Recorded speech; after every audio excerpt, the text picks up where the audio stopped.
A Wish to Grab Happiness Volume 1, Chapter 1.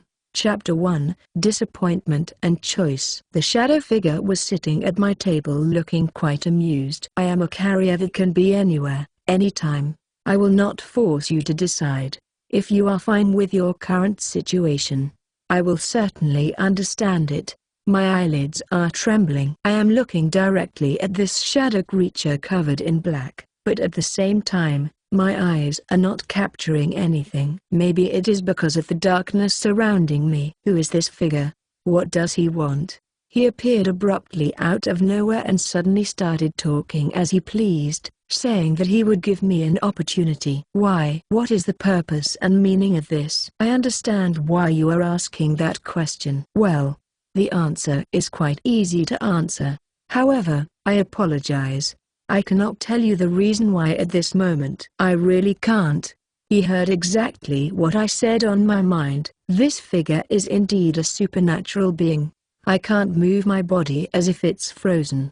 I can't even make any movement on my fingertips. My mouth is sealed. But he got my attention and kept talking. I understand your hesitation. There is no way you will immediately trust me. I'm sure you wouldn't like to be a sheep blindly following the words of a wolf. But well, I am neither a persuader nor a negotiator. I'm just a carrier. Of course, how can I trust a mysterious figure who appears here out of nowhere and professes such strange words? That's right. I cannot trust this occurrence. Consequently, he read my heart but continued with his monologue. I am a carrier. Therefore, I can give you the possibility to redraw your life. You have the freedom to choose either you want to take this opportunity or reject it. However, I need to tell you one thing first. His distant voice was coming from the dark shade of my room. At first it seemed cold, and directed to me. But right now, this figure's voice became quite clear in my head. We are trying to give you an opportunity, but like any gift given, there is an interest of sorts. That is the reality, and of course, it should matter. We never give something that is useless to God. I came here to give you an opportunity that will be beneficial for us as well. At first, I thought all this nonsense talk was some sort of joke. Now, it seems his words are sincere and unquestionable. Even so, that doesn't mean I can trust his words yet. It is only once. This is a one-time opportunity. You are lucky to have the right to choose what your heart desires. Now then. This annoying figure finally stopped talking, but it demands an answer. What should I say? It makes me feel pressured to give an answer. I have no information, no facts. I've been confronted by this situation out of nowhere and it requests an answer just like that, abruptly. There is no way I can trust any of this. My mouth opens. I can feel the air pressure through my throat. It seems I will be able to talk.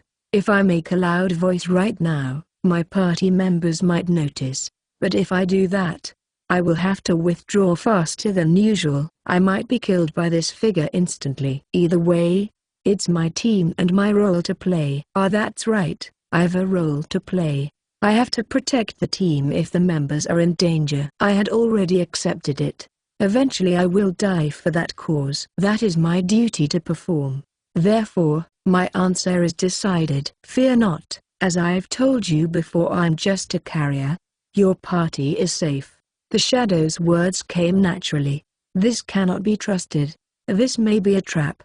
If I behave suspiciously, it might strike me back with some sort of magic. Even so, I don't think I can do anything to escape this.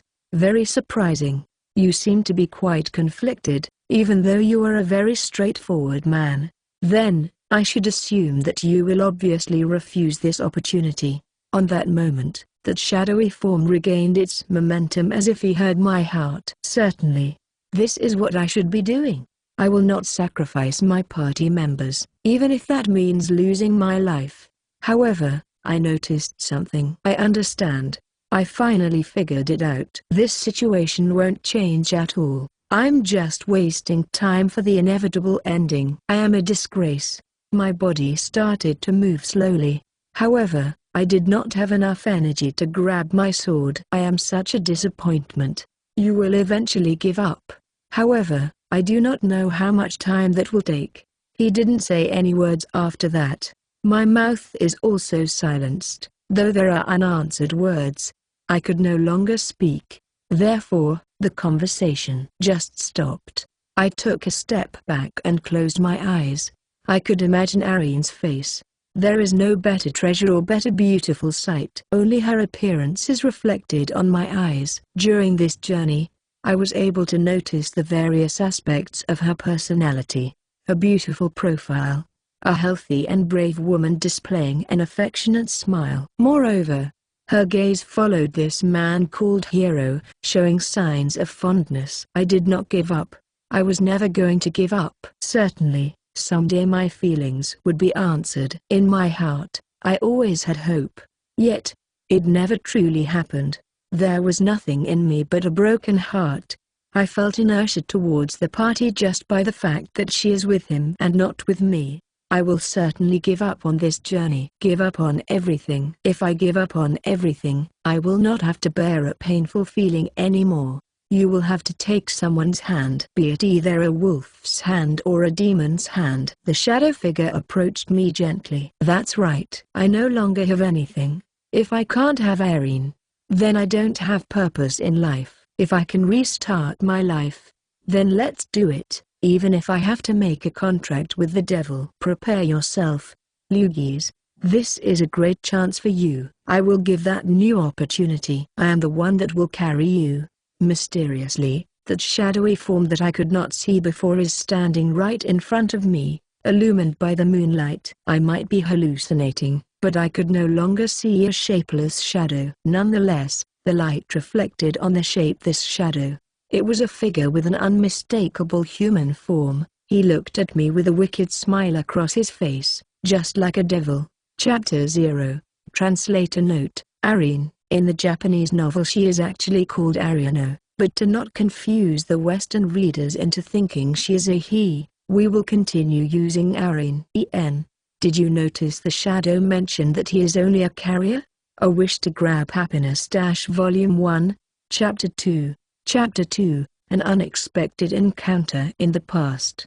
I sensed a strong fragrance, a nostalgic fragrance, alcohol and tobacco. This scent resembled a mixture of blood and iron, which makes the nose go numb. This scent accompanied me since my younger days. It seemed like a fantasy now. Yes, it is. A very nostalgic fragrance. How long are you going to sleep? Unexpectedly, I woke up so quickly that my head hit on something. I got dizzy, my eyes were foggy and I couldn't understand the situation. Lugis, you better not drink like that again. I raised my head and I saw this person with white hair and white beard standing in front of me. This person had wrinkles and deep scars all across his face. It can't be. That's ridiculous. This person can't be here standing right beside me. Wait, he is actually here.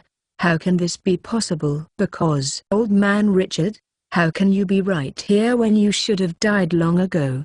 How is that possible? It hurts. It is more painful than before. I have this continuous excruciating pain on my eyes. Don't put me in the grave just yet, boy. Richard didn't seem upset as he poured a cup of alcohol. After waking up, I was feeling shaky, so I sat down at the table. My head was still dizzy from hitting it hard. How long did you plan to keep on sleeping, Lugis? So, this is the state you are after being away for so long. Well, it seems you forgot everything I taught you before. I blinked my eyes, and yes, this old man was right in front of me drinking from a bottle of alcohol. This is real. It is unmistakable. How could I forget his face? I would never fail to recall his bad habits, his villainous and wicked manners towards other people. Moreover, this person is my master, Richard. However, this person was supposed to be dead long ago. He passed away during the great disaster on the previous king's reign. He surely died back then, but instead of being dead, he is here in front of me, talking to me. Well, I can see that you're all grown up, that you'll need a bed. My bed, a wrinkled Richard joked with a sarcastic voice as he scratched his head lightly. I am amazed. He didn't change at all since then.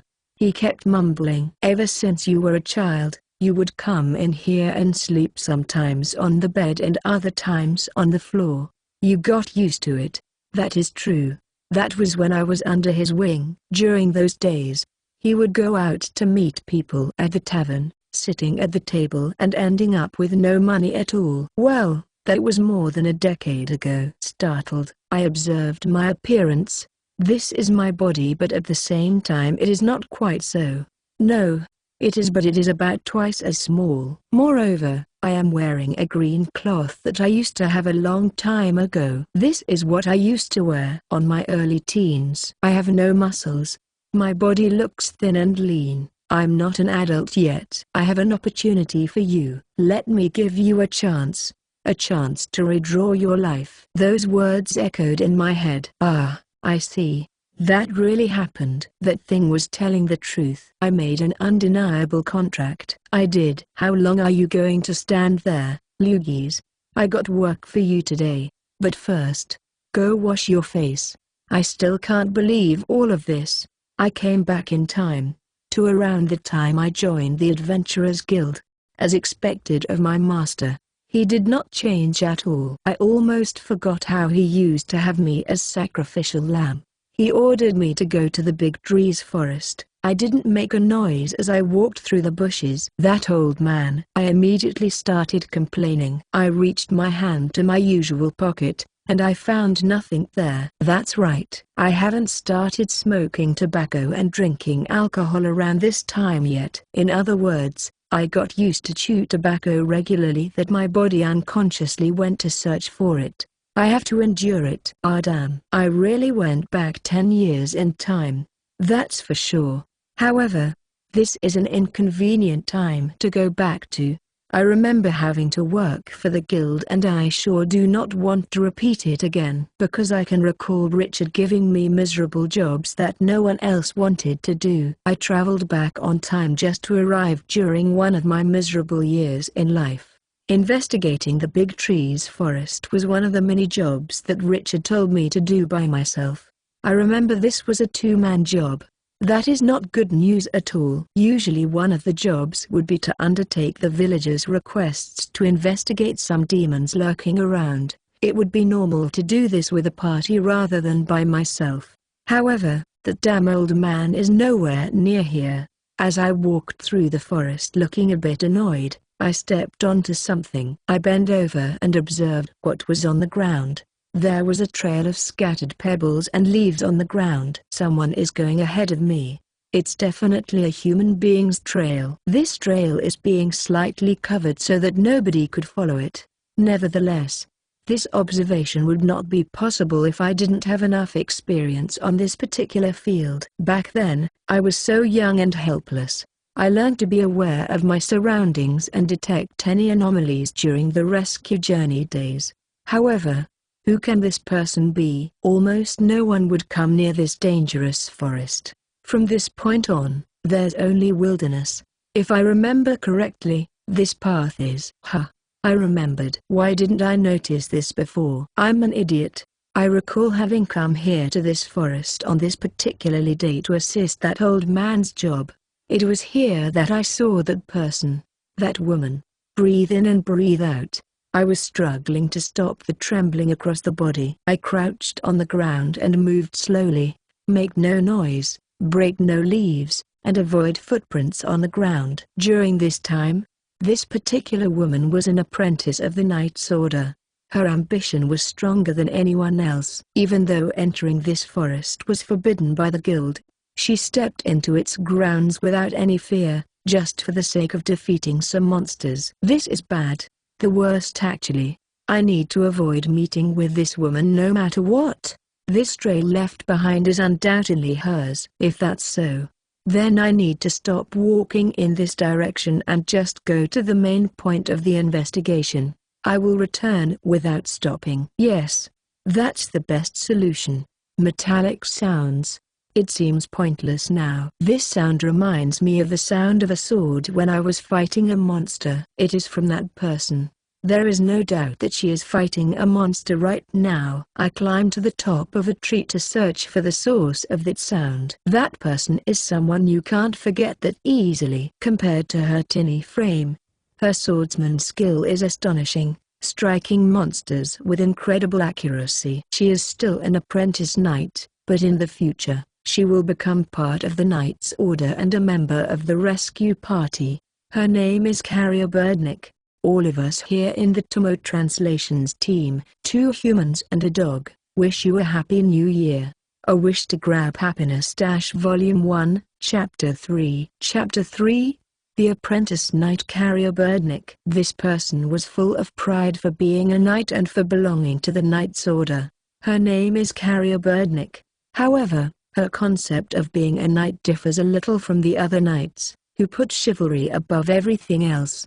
What is a knight for Carrier Birdnick? For her, a knight needs to be strong. It does not matter if a knight needs a kind heart to help others or if it will throw its life in the name of justice. For her, if a person is weak in strength, then she won't recognize this person as a knight. Therefore, to her, strength is not directly intended to protect the weak. She said once that power is the only means to win something stronger. Powerful people, whether be it categorized as physical strength or wealth, are the ones who strive, while the weaklings are the ones who perish. Carrier Birdnick believes sincerely on this philosophy of life. I am quite certain this is the way she thinks, even now. She believes so firmly in this, the strongest theory, that she became quite arrogant in judging people. Oh my! This is so nostalgic.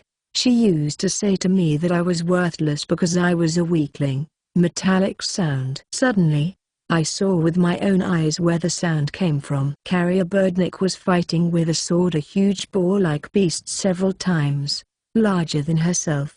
The sight of her silver hair swinging around as she was fighting was ethereal. One of the things that allowed Carrier Birdnick to be aggressive in battle was her wit. The other was in her utmost effort. She is unquestionably beautiful. There was a rumor by the time she joined the Knights that women with a striking appearance who aspired to be in the order were increasing. No one knows if the authenticity of the rumor was true or false, but it is certain that she was strong and beautiful by the time such a rumor spread. It's situations like this that slips through the cracks. It's such a blasphemous way of life as opposed to the one the weak live. I really don't want to go over there. The only person I want to see is Ariane. Why do I have to see a detestable person who doesn't give a damn about others? Carrier Birdnick is a person who has made me her enemy on every possible way when we were together on the party's journey. The reason is simple. It was because I was the underdog of the team. Therefore, I felt discrimination, prejudice and oppression. Life was really excruciating. I never met her standards and she never showed tolerance. I truly hate her. It's strange. She should have overthrown that beast by now. What is she waiting for? I was observing Carrier Birdnick's sword skill against that beast from the top of a tree. I immediately cringed. I remember the time when I was here. I still had some conscience on my heart, so I tried to stop Carrier Birdnick from trying to fight that devil beast. However, she punched me and said to step back. I was hit on the face, broke my nose and fell unconsciously on the ground. When I woke up, I realized that it was already nightfall and the combat was finished. Yes, that's right. I recall that this fight in the forest made Carrier Birdnick a name for herself in the world. I didn't saw the scene so I can't speak much, but many say that she killed a superbly dangerous monster. On the other hand, I was a failure. Obviously, I didn't complete the investigation in the forest. The recognition was directed to someone else, and during that time the old man Richard stopped giving me side jobs. Even the simplest job wasn't given to me anymore. People bullied me with awful nicknames, and so I had a miserable youth from that moment on. I can hear my heart beating angrily as I recall those days. Even if my heart beats with anger, it must be true that Carrier Birdnick defeated that monster over there. However, it is strangely taking a long time to defeat that thing. No, that's not it. There really is something wrong going on there. She brilliantly swings her sword at that monster, but that's just it. She clearly lacks determination power. There are several openings that she could use to strike that beast, but she is not using them to her advantage. Just what is she doing? I press my teeth. What are those sloppy skills? Is that really Carrier Birdnick? I never saw her fight like that. She never used useless moves. She was very meticulous to every detail. Everything was calculated and her sword skill showed tremendous capacity. I really hated her. Yes, I hated her skills too. However, I must say her power was undoubtedly real. Even though I hated her, I recognized her talent. Then, what's that? That fighting style is totally immature and incomplete. Did she defeat that monster with those sword skills? I don't know why I feel so angry right now. I don't know why I bite my lips and strengthen my eyes. I don't know anything about myself anymore. My mind is extremely complicated. The main antagonist of my life was slowly being defeated. Carrier Birdnick, the one who killed countless demons and beasts, is losing her fighting posture. The beast roared heavily. She didn't regain her fighting posture yet. I can sense that she is at the limit of her physical strength. And that monstrous beast continues to groan. When you look closely at that kind of opponent, that thing is not an enemy, it's just hunting a prey. Deflection metallic sounds. Her sword bounced back from the beast's fang attack, and the reverberation sound from her sword was heard across the forest. She took a step back to avoid the next attack, but she could only avoid it slightly. The beast was too close to her and that allowed the monster to strike more efficiently. Suddenly, I remembered. If I recall it correctly, she had a deep scar on her shoulder. When I saw that wound for the first time, it gave me chills. I can't believe it. What's wrong with her? I can't. I don't even want to look at it at all. I hate her. That's why I hate her so much. I searched for what was on my green rag bag, and I found 2 knives. They're old and cheap, but I think it's enough. All I'll have to do is strike once. I'll aim directly at the big eyes of that demon beast. Thankfully, that thing is focused on a defenseless Carrier Birdnick. Hence, I will make sure not to miss my attack. I'll jump and kill. All I need to do is keep a straight line and cut. I ran over and jumped. My body came face to face with the beast and I aimed at his eyes, the weakest part of his body. I tore his eyes apart and the beast let out an excruciating sound. Monster screams intensely. The iron from the knives gutted the flesh and blood flew out. The knives stabbed through his eyes and into his skull. The attack proved to be successful as the demon beast fell to the ground. Have a great weekend PPL. A Wish to Grab Happiness Volume 1, Chapter 4. Chapter 4, That Glorious Name. Monster screams intensely. It was a direct hit on that large demon beast. Its reaction was natural. The beast stumbled into the ground. His mouth was oozing a sticky liquid. I knew that your weak point was the eyes. Yes, it was easy to strike it back because I have been studying these monsters for years. I touched the monster's face that was full of scratches. The monster didn't move an inch. It was a bit sudden to attack this quickly, but thankfully, it was a success. I felt a great sense of pride and accomplishment. In my past life I had to run away from situations like this. But not now. Whatever happens from now on, I must overcome my former self. I will redraw my past and future self. Suddenly the monster shouted an anguished sound, while blood still spilled from its eyes. It wasn't a fatal injury, but it's not a soft injury either. For now, I seem to be okay. What? Where did you come from? Okay. Just be quiet for now. I don't want to hear your voice. How could you fight this thing with those sloppy skills? If you are this weak, then you should be quiet. I feel so great right now. No wonder why. I got rid of a long resentment towards her in one go. However, I got a bit wary and I looked at Carrier Birdnick to see her reaction. It's okay. I'm sure she won't make a huge fighting scene here, and I kept talking. Look, I have done enough. You do the rest yourself. But do it quickly. because that thing quite upset. I picked the sword that was in the ground and handed over to Carrier Birdnick. She was not unscathed. I could see blood dripping from her forehead. I don't need to be told what to do. I will speak with you later. Now, I need to settle this thing first. As she murmured, she approached the huge beast with her sword. Its body is similar to a wild boar. In other words, to kill this thing could be hard. The outer skin is so strong that it can repel any attacks. All of the four legs that support the monster's body are thick as tree's roots. It is obvious that a soft attack won't work on its body. While exhaling a rough breath, we could see this monster's two large fangs, sharp like knives. What a large demon! It had a massive figure and sharp eyes that lives up to its name. It is fuming. Even though this thing is severely injured, its fighting spirit remains intact. It can become way more violent than other beasts. Fortunately, I am aware of all this.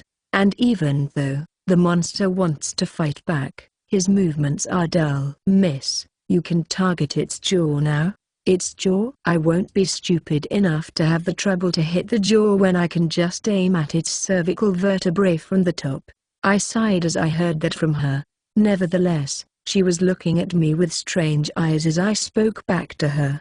The idiot is you. This monster's most dominant power is its quickness. The outer skin is not soft, so it can't be cut with an iron sword. No matter what kind of strength you have, even one scratch won't be easy to accomplish. Don't try to be smart on me. This is a newly discovered monster. How do you know all of that anyways? Who cares? Who would believe a wimpy man like you? In that case, I don't care what happens. Her words are so irritating that I even clenched my teeth. Really, this woman never changes. She's the same now and in the future. This is such a disgusting woman. She doesn't listen to other people's opinion and wants to do everything by herself. The only person she honestly heard what he had to say was the hero of the rescue party. I am sure that she is dubiously about me at this precisely moment, probably thinking that she shouldn't hear advice from such a poor and fragile young man like myself. This woman always makes a fool out of me whenever I go. Okay, then I'll leave you here. After all, you can do it all by yourself. Originally, my job was to investigate a part of the forest. Besides, as I was talking, the demon beast suddenly started to recover. The beast expelled a strange smoke all over its body that closed the deep wounds. Experts say that it's called miasma. Other adventurers told me before that the beast's poisonous smoke could block an injury so that it won't bleed anymore. However, I never witnessed that. There is also a theory that the magical power could evaporate and heal the wound. Whatever the truth is, it's definitely going to restore the demon beast. If the wound is healed, he'll surely regenerate his eyes back. This beast is such a ferocious enemy.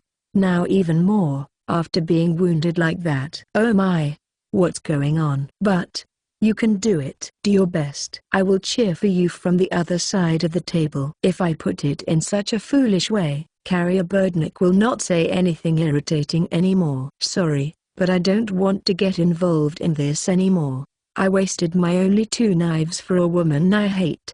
The fact that I gave a direct blow on that demon beast definitely shows that I didn't lost my spirit as an adventurer. So my past self can't be that bad actually. Let's think of this as a sacrifice to realize my purpose. Wait.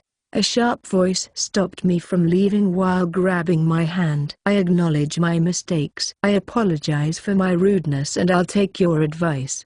How can I fight that thing and kill it? A cold shiver passed through my spine when I heard those words. Hey, you can't be serious. This woman, an arrogant and selfish human being full of pride, is relying on me? I can't believe what's happening. This is completely impossible. Who could say that getting the chills could actually feel this good? I looked at the beast and pointed. If you look closely, his large fangs are meant to protect the weak spot around the eyes. Therefore, you can only make a successful strike if you do a surprise attack to penetrate that hard outer skin. Most people rely on strong magic. Carrier Birdnick nodded obediently as she heard my words. The one from the future wouldn't even listen to my voice. To be honest, this is creeping me out.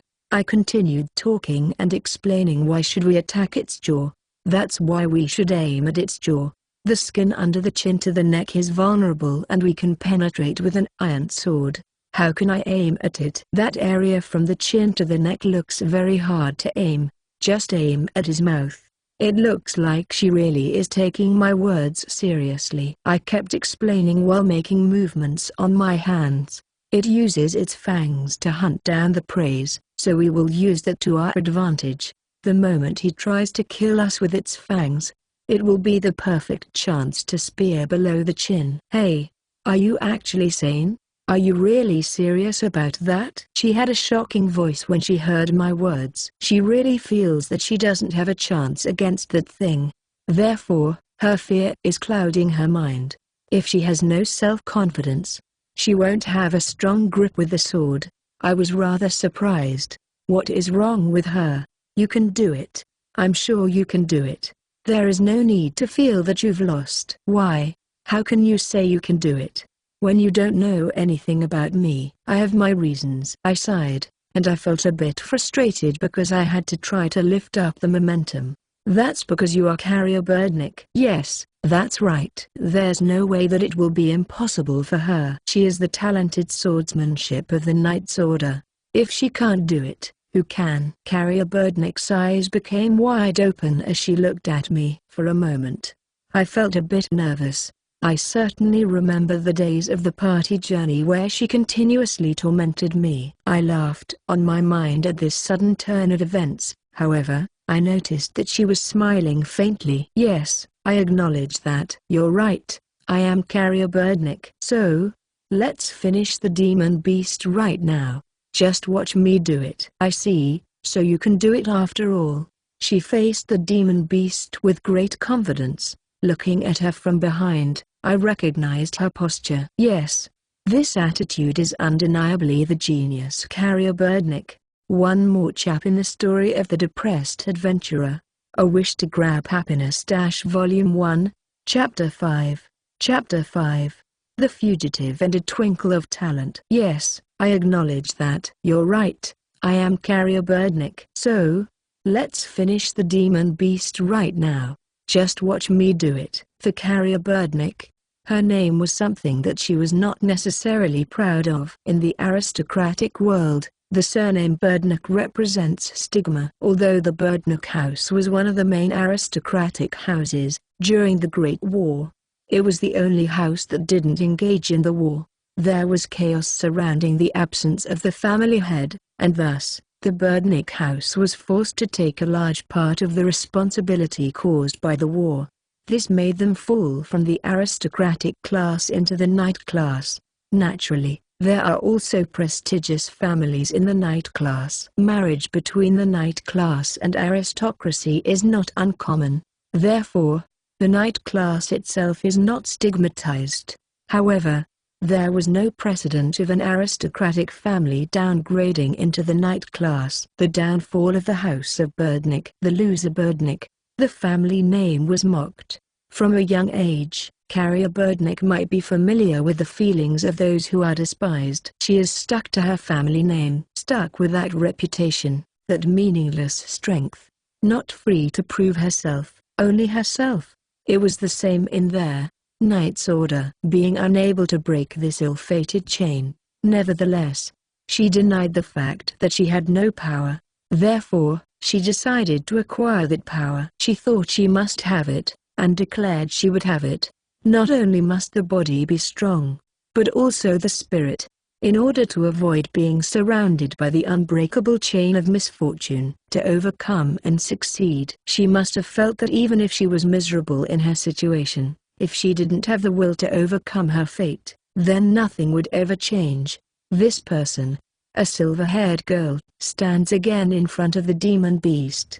It must be intimidating to approach, because the beast defeated her sword skills before. Carrier Birdnick felt a terrible shivering rising from the tips of her hands and feet, through her body. You mustn't expose your apprehension. I mutter that she would be able to overcome this obstacle. I don't know where these words came from, but I'm having mixed feelings." Even so, Carrier didn't notice them. It is an extremely difficult task to strike a demon in the exact moment. Nowadays, beating monsters like this would require traps or magic. However, fighting with a sword head-to-head with these beasts is something that no longer is heard of, belonging only to a knight's tales. Yet, Carrier Birdneck ran forward to the demon beast that was spewing smoke from the whole body. If she were an ordinary person, then it would have been different, but she's not. "Because you are Carrier Birdneck, I certainly said that. I gave her a reason to fight, even though I was a stranger. By the way, I said her name, but I was supposed to never have heard her name before. I was a random person who came here from somewhere. My appearance is a bit dubious, so no wonder she was suspicious of my nature. But she did hit that demon beast. Even though it was an unpredictable attack, she scratched that thing and I could see a scar. I said she wouldn't be able to do anything if she kept fighting sloppily like she was doing before. She needs to lower her stance and cover as much ground as possible to get close to that beast. This is no longer an easy fight. This is no longer ordinary, but she needs to retain sanity at all costs. She needs to aim to the neck when an opening presents itself. Compared to the common wild boar that its only ability is to strike forward, this large monster shows the dexterity of a much tougher opponent. It uses both fangs as if it were its own hands and feet, and attacks with precision. It certainly has a clear murder intent to kill its prey. It clearly has a different murderous intent as opposed to human beings. I don't mind paraphrasing that people possessed by evil sometimes resemble demons' beasts. However, this thing is brutal, yet not evil, because the monster attacks with no conscience but with animal instincts, preying on the existence of vulnerable prey. In this case, in search of fragile humans, she was failing to hit the monster, but still kept swinging her sword back and forth. If she lets this beast take its turn in attacking for real, she won't have a chance to avoid it. She is trying her hardest, but she continued missing the target several times. However, Carrier is making amazing progress in her movement style, and her eyes are extremely focused on the beast's fangs. Then, she dodged an attack from above, and got a chance to strike its jaw. I'm holding my breath. On that instant, Carrier was holding her sword tight. She swung her sword with all her might. The target was the monster's jaw. The monster, however, was ready to strike back. On moments like these, she cannot be nervous or she'll miss the opportunity. The overwhelming difference between the two might overthrow Carrier's strength. It was a successful hit, but not enough to kill the beast. 1, 2, 3. Carrier tried to keep the rhythm of her attack, and continued dodging the attacks of the monster. If she goes out of sync, she could die instantly. If the interval changes as well, she would die too. Besides, the enemy doesn't want to give up and continues his series of furious attacks. Carrier understood that if she misses the timing of one of her dodges, she will immediately die. She needs to hold her physical strength, or else it will be meaningless. If she defeats this demon beast, the history of these events will spread. Nevertheless, until then, she needs to defeat this murderous beast, or she'll continue to be the prey. When she saw the perfect chance, Carrier was able to land a critical hit without hesitating. I expected no less. The enemy is no longer as strong as he was before. The beast was exhausted and hurt, so it kept doing useless resistance. This is her opportunity to finish that thing. 1, 2, 3. 1, 2, 3. Keep the rhythm. Don't lose your interval. He will try to kill you on any moment, but you can't afford to die here. 1, 2, 3. She took one step back, and then she jumped. She didn't make it, but that didn't stop her. She jumped one more time and managed to land behind the beast. She started preparing to strike the monster's waist with her long sword. From that position, she took a long breath. For a demon beast, trying to catch up to her movements seemed like trying to grasp shifting clouds. The beast must be thinking that the fragile human from before was no longer an easy prey, The path to death could be near for the beast. Perhaps that's what the beast really perceives. Because on that moment, the beast made one last attempt to strike back. That thing took a deadly stance, with the jaw going upright, pushing forward. It was ready to attack with intent to kill once and for all. Instantly, I see a running flash. The silver-haired flash took the opportunity of the upright jaw of the demon beast, and pierced it right through its neck. It was in a blink. It was a unique sight. She moved so fast. It happened so fast, that no one in the world would be able to see it. In a few seconds, the surrounding area was painted in red. The large demon beast could not even make a single sound and died instantaneously. I am astonished. For a moment the beast had the advantage, but his desperate attack was full openings when it tried to strike back, and now it was standing on the ground, having lost its life. The prey, who was supposed to have died instead, was standing victorious on the top of her predator, holding a sword soaked in blood. The demon beast was defeated. After the beast fell down, I heard a peculiar laugh that did not sound anything like the voice of Carrier Birdnick. She couldn't express her emotions on that precisely moment. While laughing, tears were overflowing from her eyes. Right now, her sword skills undoubtedly reached the heavens. She looked at both her hands and she was so happy that she couldn't really believe it. However, that feeling was brief. The feeling of having killed a being with a single blow seemed like too much to bear. It was bitter and sad at the same time, and Carrier Birdnook was laughing while crying. After a moment of intense emotions, Carrier finally stopped laughing, and then she proudly turned around looking happily, and gave me this look. That's right. I am indeed Carrier Birdnick. It was just as you said it would happen. You are the first to witness my victory, so you should feel honored. She is someone quite difficult to handle. In the beginning, Carrier saw me as a man who was suspicious and shabby looking, not wanting to ask me a favor because of her pride. Yet, in this moment, she got a bit interested in me and showed me some respect. Yes, she didn't told me her name. Still, I knew her. She must be thinking who I am. Where do I come from? Who are my associates? Where did I learn the crucial information about these type of monsters? How do I know her name? Sure, there are many unanswered questions. Carrier looked at me and hid a smile on her face. There wasn't anyone beside her, except the corpse of the demon beast. Carrier Birdnick's smile was trembling, unable to control her overflowing emotions. Oh my god, this chapter was a nightmare to TL and edit. The hardest chapter we ever did by far. Sorry if something slipped off the cracks on this one. A Wish to Grab Happiness Volume 1, Chapter 6. Chapter 6, Foster Parent and Desired Sentiment. I can't go with you. Even though Carrier Birdnick wanted me to go with her, I can't, and she mustn't worry because I know she won't die that soon.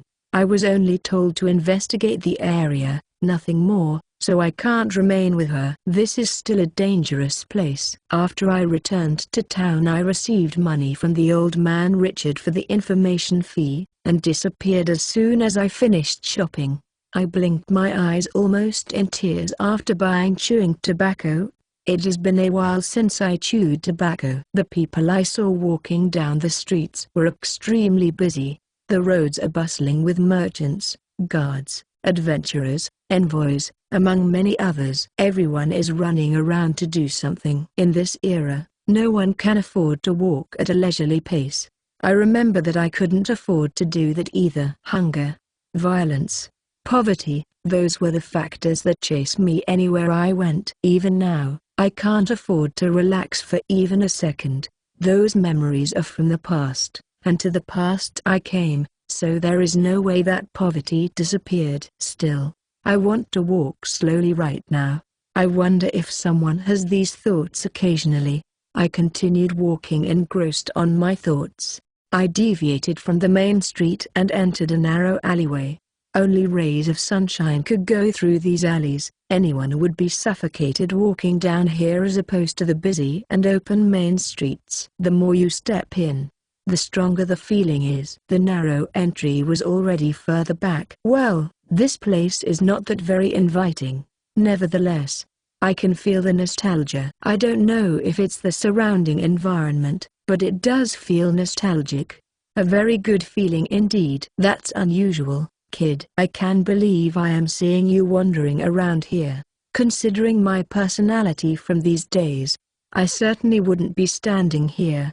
However, who is this piercing voice I heard coming from behind my back? It has been a while since I heard a voice as nostalgic as this one, a voice that would cause me to tear up. My voice slightly trembled as I responded to the person coming in my direction. Ms. Nins. I'm no longer a kid, so stop calling me that. No. The year. I forgot what year this is. Ms. Nins looked perplexed at my sudden words. I am a bit apprehensive. But she starts laughing right away. What is this? Just because you are an adventurer, you think you are a full grown-up now? To me you are still a kid and you will always be one. Welcome back, Lugis. This person who greeted me with an unchanging smile was the person in charge of the orphanage that Ariane and I grew up. She was our foster parent, being a mother to all of us. Everyone calls this person Ms. Nins. She has a very vibrant purple hair who shines through the darkness of this alley. However, now that I look closely at her, she did not seem to change much over the years. I feel that she did not age since my days as a child. I was walking in this narrow street as I held my shopping bag. What is wrong with you today? Did you came over here to cry because you could not find another place to hide? Me crying? Where did you get that idea? I just came here to see Ariane. What is wrong with me? I suddenly became shy. I just came here to see my childhood friend. She is staying here because of our differences as age. I think Ms. Nins will laugh at my foolish reaction. Well, you are right. You are not a person to cry that easily. So you came to see Ariane. Ms. Nins, are you okay? You suddenly became silent. If Ariane were to see me here, she would be so excited that she would talk continuously without stopping. However, Ms. Nins has this anxious face since I spoke of Ariane's name. Yet, I know that Ariane is alive in the future and is in great spirits as she travels with the rescue party. Even if something bad happened to her now, for example, if she is ill or something, I think I don't have anything to worry about. That must be it. About Ariane, you see. The place for her relocation has been decided. I am glad you came here today. I am sure she will be pleased to meet you. Her relocation has been decided. As I heard those words, my body became petrified. While scratching my nose, I spoke redundantly. Isn't it too early to decide something like that?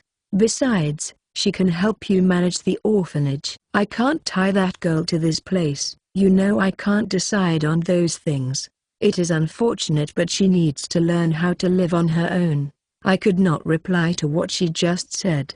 I tried to think of an alternative way, but it was useless. For a moment, it was only silence. Ms. Nins started walking ahead and I just followed her quietly. Relocation. That's one of the two options available for children living in orphanages. The future for those who grew up in orphanages was already determined, with only two possible paths destined for these children. The first option is to become an adventurer like me. Being an adventurer is a good option, as one doesn't need connections or instructions.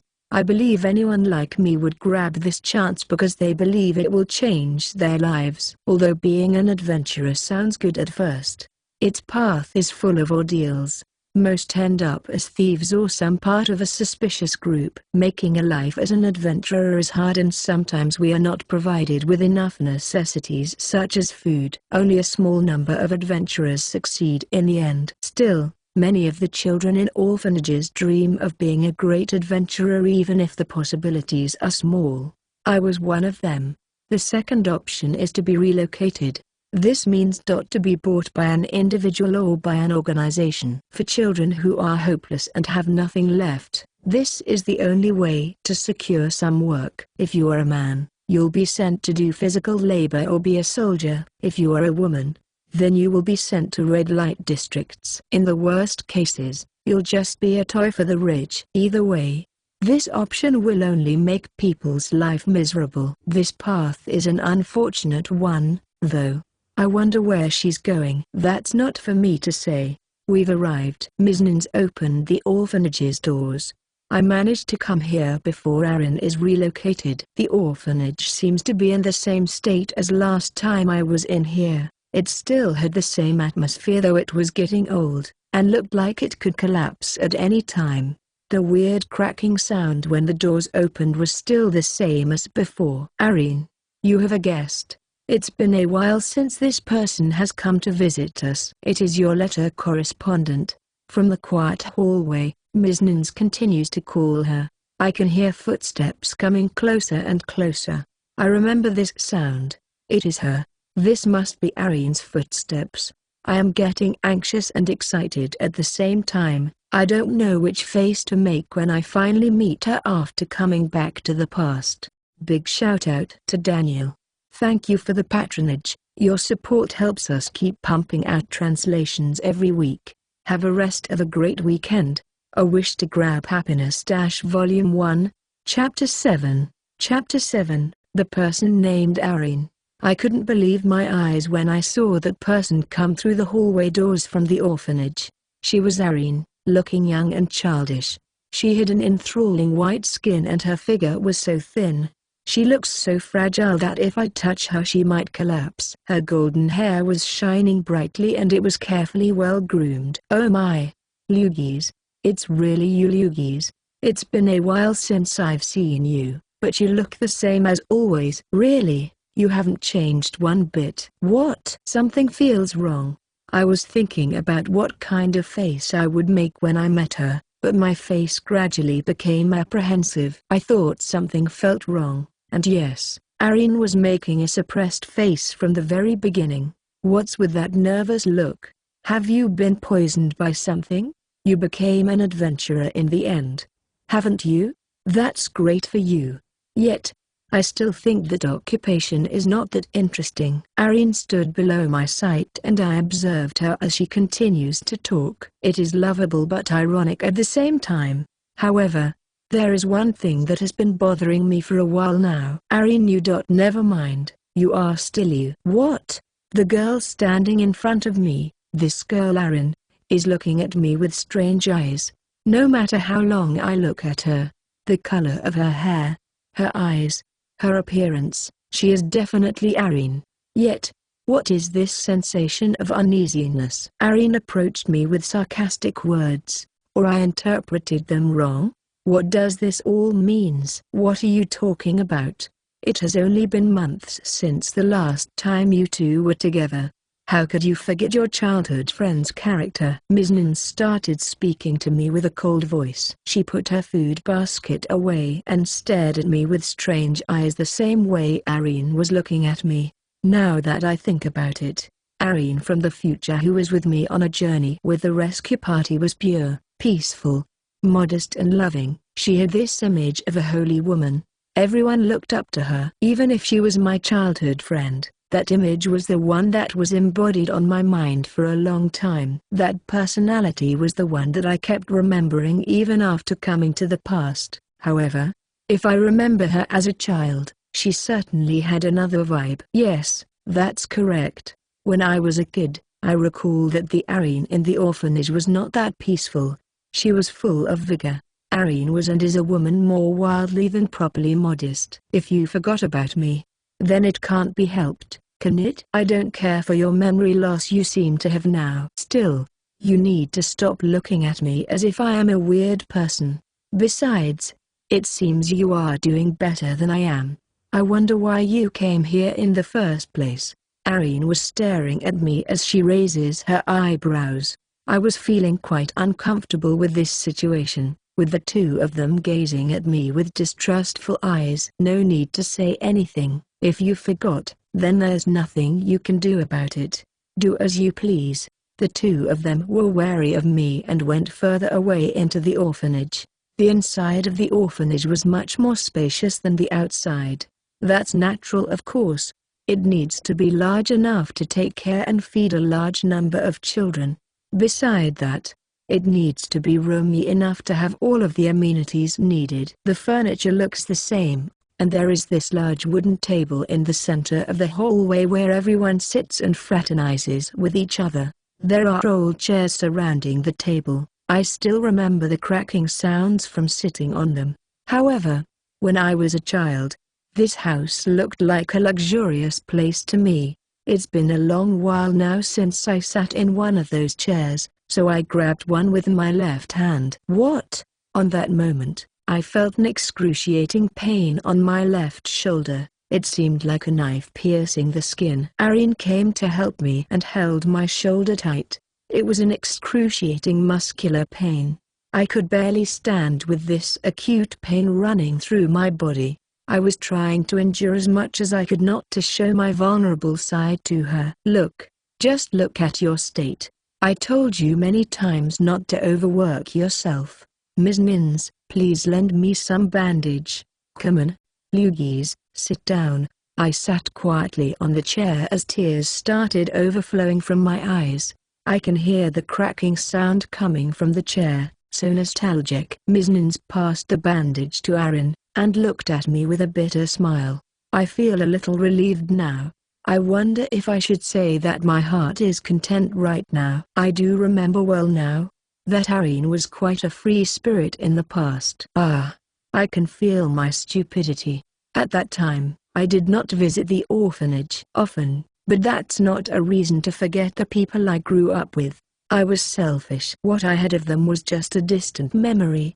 I pity myself. Before I left the orphanage, I boasted confidently that I would become a great adventurer. I was so overconfident that I didn't understand her miserable life. From time to time, I would read Ariane's letters, and now it all makes sense, because her last letter to me actually had a connection to the recent situation.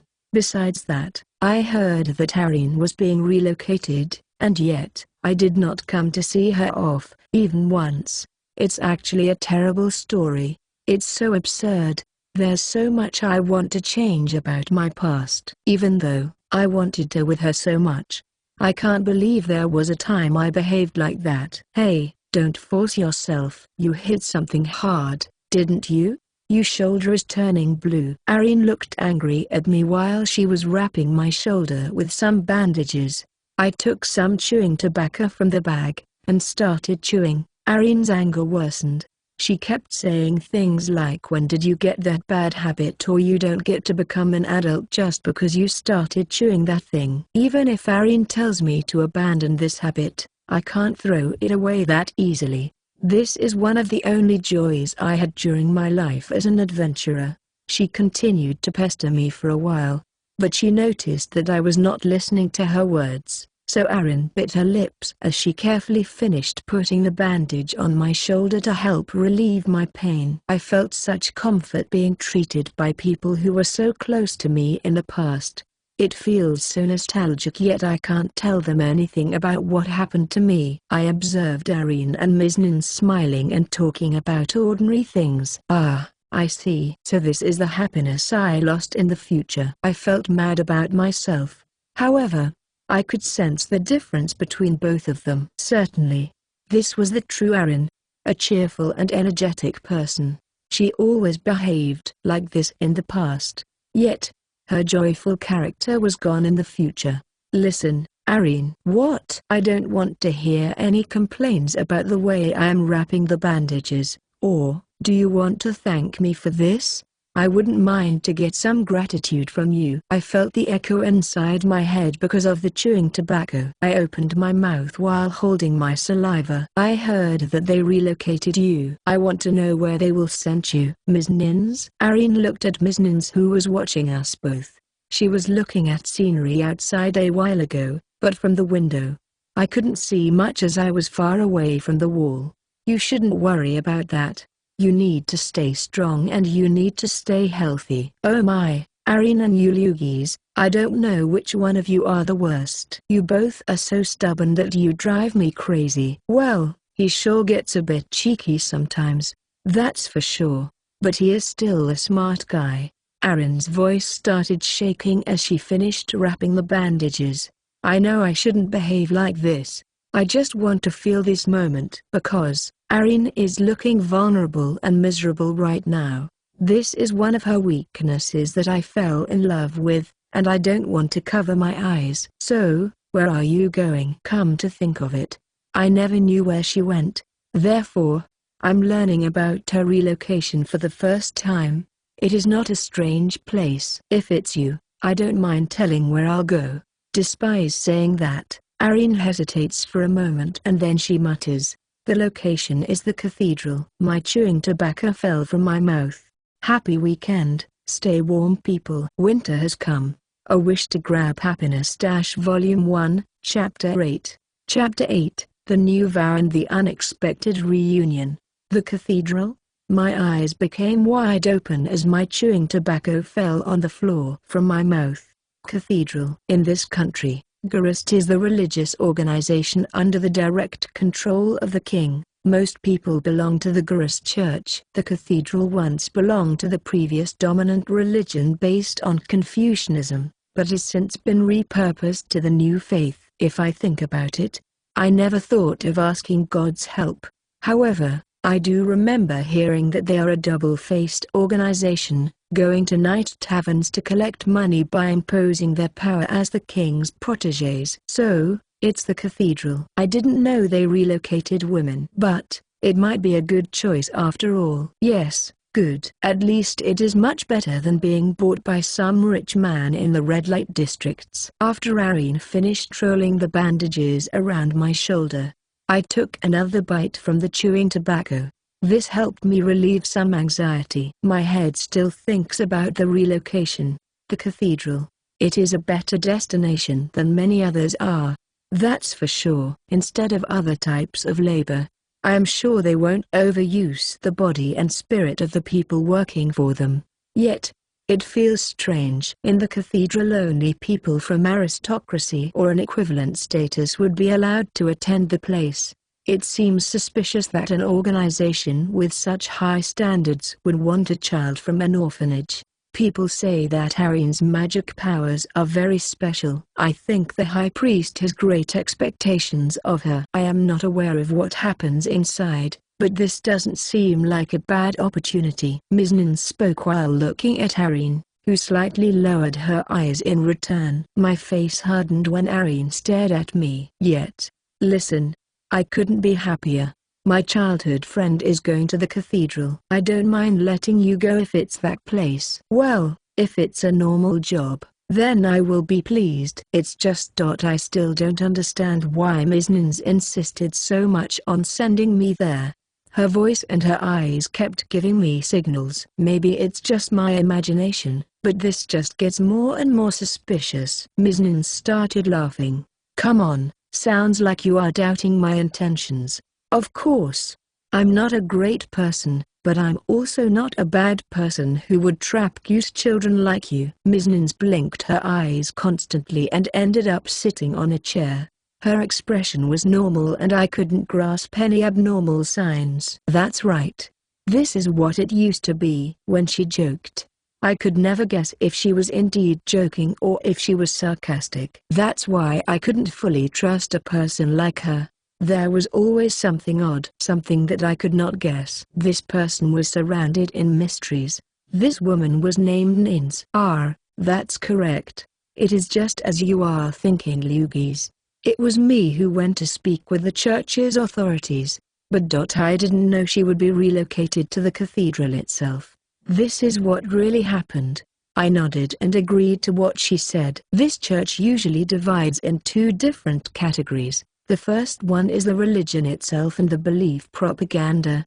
The second one is the headquarters located in the cathedral's direct jurisdiction. People often comment that the location where the religious organization gathers is inside there. They usually make decisions about the church itself from all areas across the kingdom. About the cathedral, is Ariane going to stay in the north jurisdiction? You're exaggerating about the north if you speak that negatively. Just think of me going for a bride in training. I actually wouldn't mind that to happen though. Ariane spoke before Ms. Nins could answer my question. My fingertips started trembling as I tried to pick up the dropped tobacco. When I realized, my mind was unknowingly upset. What is this uneasy situation? If she goes to the north jurisdiction, it will be extremely far away from here. Besides that, she will be in the cathedral, so it will be difficult to meet her in person in the first place. In the end, the best viable way to talk with her is through correspondent letters. If that happens, then I won't be able to meet up with her until we both join the rescue party. That's not good. I can't let that happen, because if we only end up meeting afterwards, it means that it's a repeat of the same events that happened in the future. That man, a man claiming to be a carrier, made me give up from my life and sent me here. So this course is not acceptable. In order to change my life and in order to not repeat the same mistakes, I was given this chance. I was pressing my lips tight. I strengthened my eyes. My body was stiff. The head was exploring ways to find solutions. That's surprising. I can't believe that Lugis is making a very serious face. Could you please relax for a moment? Ariane could see through my sad feelings that we won't be able to see each other for a while, and she responded to Ms. Nin's. Naturally. If not, he wouldn't make a face like that. She spoke while holding her head down. I was surprised to see Ariane smiling with both loneliness and joy. I can't believe she still finds some joy during a situation like this. Her white cheeks turned slightly red. Don't worry about me and take care of yourself, Lugis. Just focus on becoming a great adventurer. She's right. That's the most important thing now. Ms. Nins added some more words. This country has awarded countless adventurers for their achievements. I remember an adventurer called Pamilis who was given permission to be baptized in the cathedral after his numerous feats. It was honorable. The more experienced and capable adventurer you become, the easier it will be for you to meet Ariane. That's very easy to say. The world of adventurers is not that simple. It is like trying to grasp stars in the sky. Many adventurers despair while others lose their lives. In order to succeed, talent alone is not enough. One must have luck from the goddess of fate, and mostly be at the right time and moment. I stood up and tried moving my shoulder lightly. I could no longer feel pain. Thank you for your help, Ariane. From my bag, I took a pastry and gave it to Ariane. She was feeling a little down, but she accepted my gift happily and responded, "You like these sweets as well? I am surprised to get this reward from you when I clearly remember that these would disappear instantly because you would eat them all." I laughed with my mouth wide open, making the chewing tobacco on my mouth visible to all. Ariane looked at my silly face and laughed as well. "You're the same fool as you always have been." "Thank you, I will definitely eat it. Are you going to stay here today?" It seems that M'(S.) also wants me to stay, as she points to the vacant room at the end of the hallway. However, I can't accept their offer. Yes, I ended up coming here and hear their stories, but I can't let myself be immersed in the memories of the past. I can't. I need to get back. You know, I'm going to become a successful adventurer. Just wait until you see me again. I'll prove it to you. Who knows if by then I've become a great knight or something. I managed to say that, but I laughed as if I was throbbing. Ariane looked closely at me. She felt a bit hesitant at first but finally spoke as if she was somewhat relieved. "If you say so, then please be safe. I'll be waiting for you, Lugis. I'll give this present to you, our future knight." She grabbed my hand and gave me a pale red handkerchief. This always been Ariane's favorite piece. I remember that she cherished this handkerchief like a treasure from a very young age. Ariane nodded positively as she closed my hand with her precious handkerchief. "It's okay. I might not be able to take my personal belongings to the cathedral." She continued talking. Laughs nervously. A lady lends her handkerchief to a knight. The knight wears it and fights his own battles. He finally comes back and returns the handkerchief back to the lady. Sounds like chivalrous romance, doesn't it? So, I don't mind if you take this piece on your journey as an adventurer. Oh my, I ended up bringing it with me. I was walking on the main road with the handkerchief on my wrist. As I looked at it, I started smiling involuntarily. It was a silly story, but I felt Ariane's genuine feelings.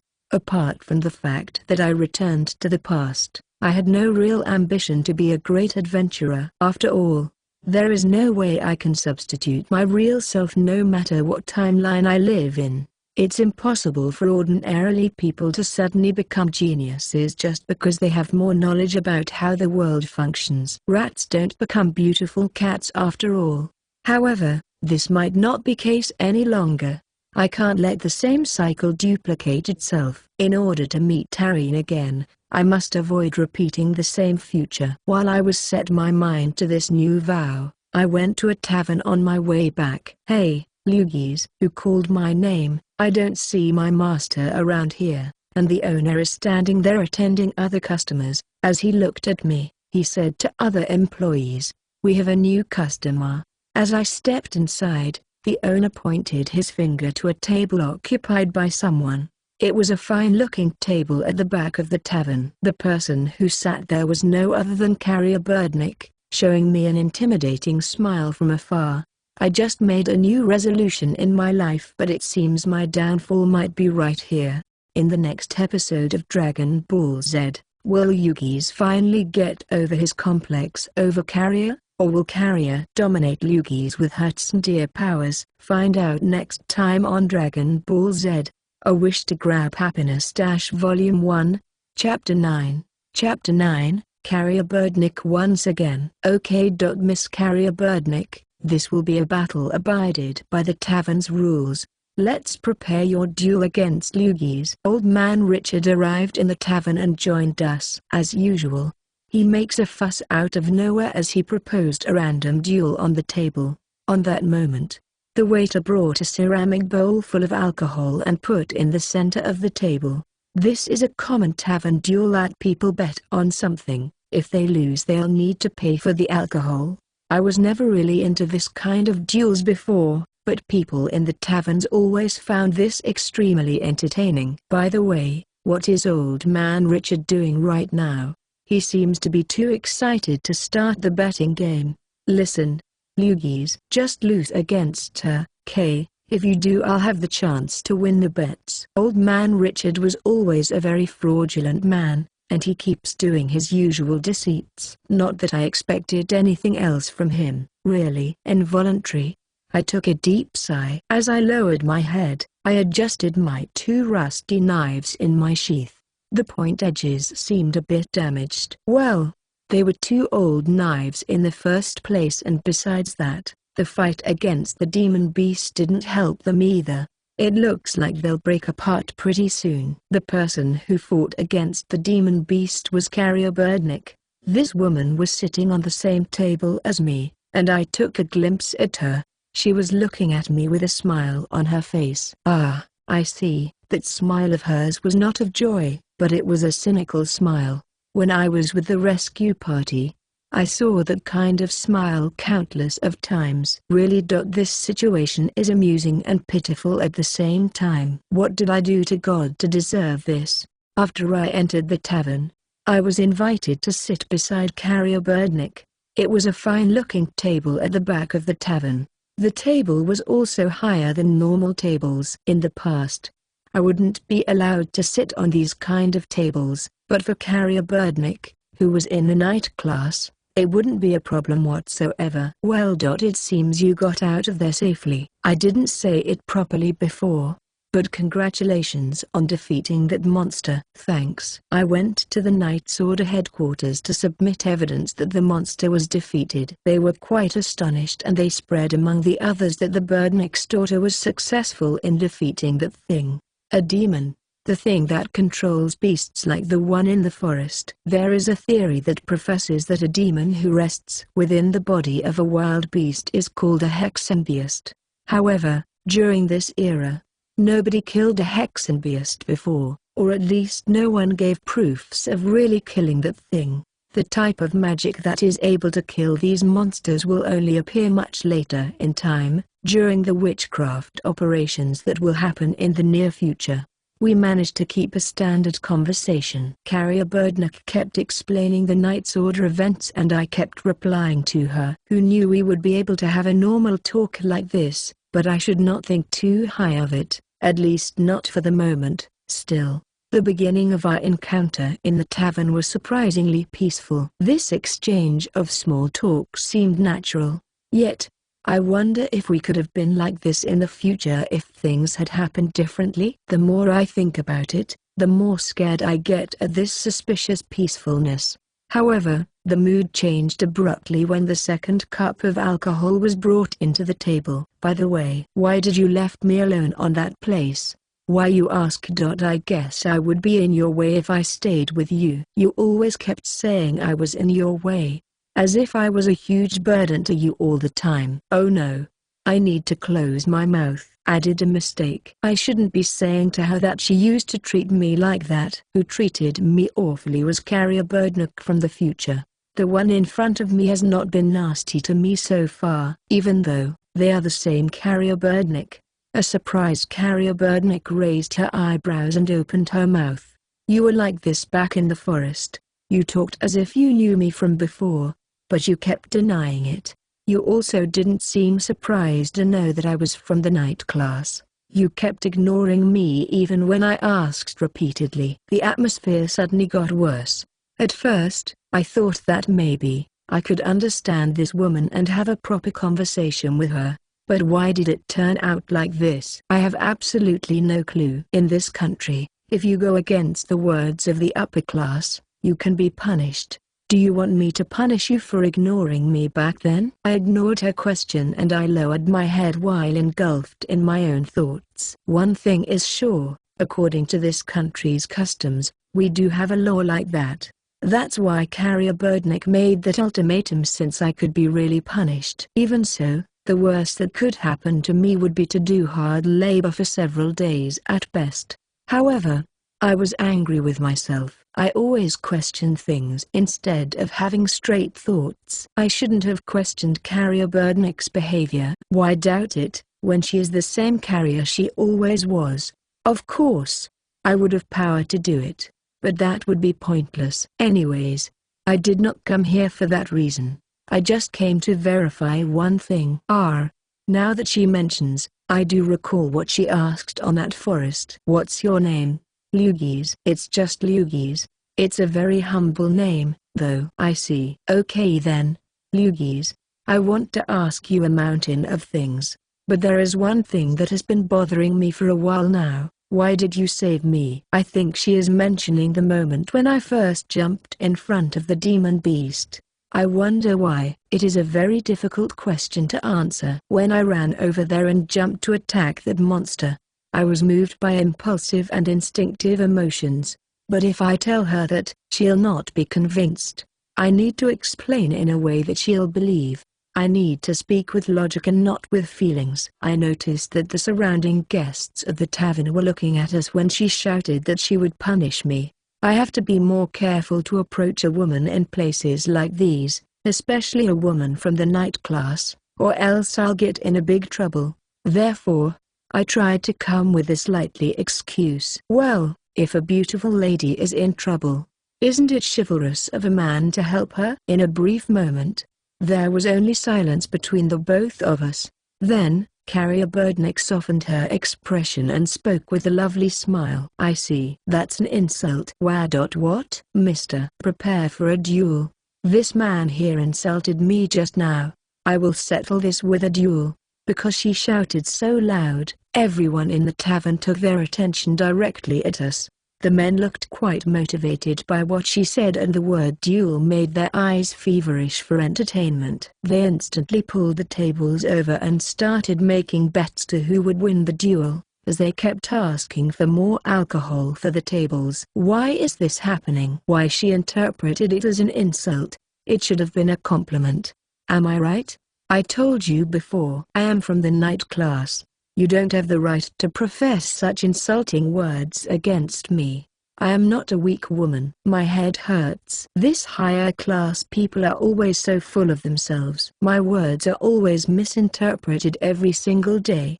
Besides, She is looking at me with this aggressive smile across her face. I know what this face means. When Carrier Birdnick makes this expression, it means that if you win against me, then I'll pardon you over this matter.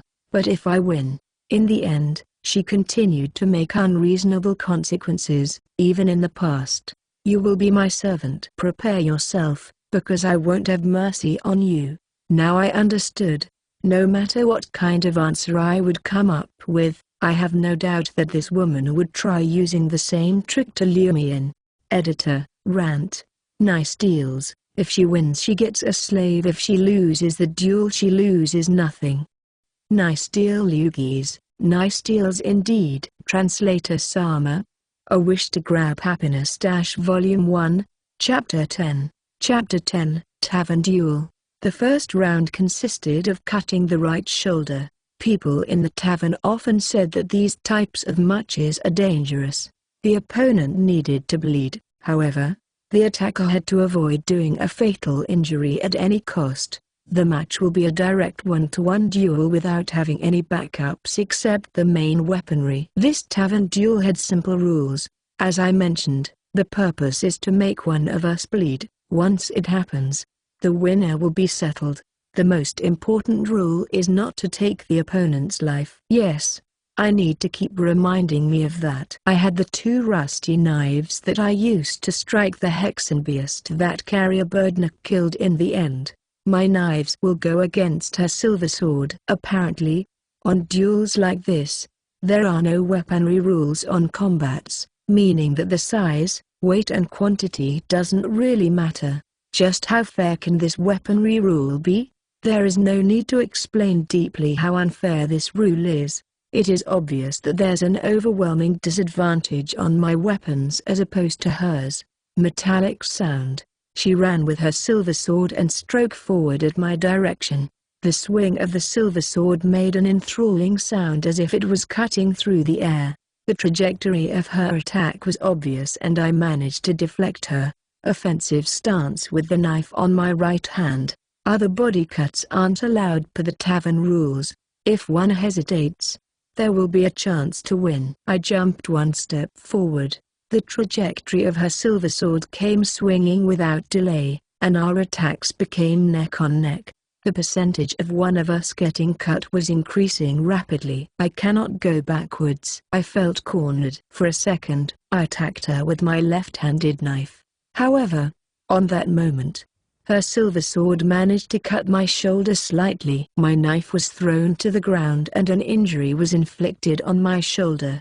It was far from being fatal injury because only my clothes were ripped off. But if I am not careful enough this could mean my loss. If I end up losing for real, what will happen to me? Will I have to do what she orders me to do? If that truly happens, then it means that I didn't change anything. It will mean that I am walking the same road as I did on my past and on my future. Her prejudice will go continuously without stopping. I cannot go away from this place. Everyone witnessed the event and everyone knows me. I can't possibly escape, because it will be dishonorable. I will be mocked and deserted. She perfectly knew about all of this. That's why she proposed the duel in the first place. Whoa! Her sword movements were not trying to strike my shoulder at first. Her real target was my rusty knives. She knew that they were old and breaking apart. The moment she went for my left shoulder, she knew that I will defend with my left-handed knife. She changed trajectories and her sword collided with my knife. In an instant, the base of my knife cracked and vibrated, and flew on the floor. Thankfully, the knife didn't totally break apart. However, putting some perspective on her offensive, I understand why she was able to make some damage on my shoulder. I had a clear opening for her to strike after losing my knife on my left hand. I feel ashamed because this woman used a small trick on me and I couldn't avoid it. The old man Richard was watching the duel while he moved his hand on his beard. What's wrong? Is it over for you already? Meanwhile, Carrier Birdnick was trying hard to breathe properly. She didn't want me to know that she was without a breath, but she was visibly exhausted. She has an advantage now. She had almost got me. But I won't give up now. We'll start all over again. Oh my, maybe he wants forgiveness. After all, we all need to be merciless with rats. Huh. I heard a voice coming from the silenced audience in the tavern. They were trying to provoke me. The tavern's atmosphere changed from the initial festival turmoil into the nerve-wreaking watch of our duel. Everyone in the tavern made bets that the match would end in the first round or in the second round. Naturally, everyone wanted my defeat. Well, every person knew me and had a misconception idea of my well-being. Many of them thought that I was living every day like scavenging rat, following useless orders and living poorly. I don't think that any of them thought of me as a true adventurer. Although she was an apprentice, I was fighting against a knight. I only had 2 old knives, meaning that my offensive skills had the greater chance to fail than to succeed. However, I managed to use my wrist skillfully and, even without having a sword myself, I deflected her initial attack. It was not an easy thing to accomplish with my horrible weapons. If I managed once, then it's probably a coincidence, but if I manage it twice, then it will be a miracle. However, if I could deflect a 3rd time, then I will prove that I have strong abilities. I don't know why they keep having a negative impression of me. In the past, I was mocked for not completing the task in the forest, but I managed to change this aspect of my past life. However, I feel like the change was drastic. What really happened during the changing courses of events? Old man Richard showed me his teeth now. He seemed to be amused at the appearance of his weak pupil. Nevertheless, I need to start ignoring the insulting glares from the other people. They are so spiteful, they always have been. They keep judging a person based on their own preconceptions. I was always subjected to that kind of scornful ideals. In addition, and to further extent, used as a bait to the other's own satisfaction. It was always like that in my past life, but I won't allow it to happen again. Metallic sound. Carrier Birdneck threw me a blow with a sword from the upper front. This is not a skill used frequently in duels. Still, on the battlefield, a knight would use this skill to break the armor of the opponent. Only metallic sounds resonated through the tavern. My other knife cracked. It seemed impossible to escape from the continuing pressure of her attacks. The blade from the knife was broken from the base of the handle, and part of it went flying across the tavern and pierced one of the tables. With the ongoing flow, I won't have any more knives. I can't ignore the imminent danger. I need to be focused in order to use a perfect counterattack. If the other knife breaks entirely, then it won't be possible to resist any of her attacks. On that moment, old man Richard stood up. He must think that if I do poorly on this duel, then that knight might have a chance to kill me in the end, even though it's against the rules. At the same time, that vicious man might think that I'm finally useful to him. Even though I was his student for a long while, he never really cared too much for me. But that doesn't mean that he has to use me to his malicious deals. He sure is looking amused at this facade. I'm sure he is waiting for me to give up and profess my loss. Yes, this duel was supposed to be short. He must think that. But this is getting much longer than he originally thought it would last. I won't declare my loss just yet.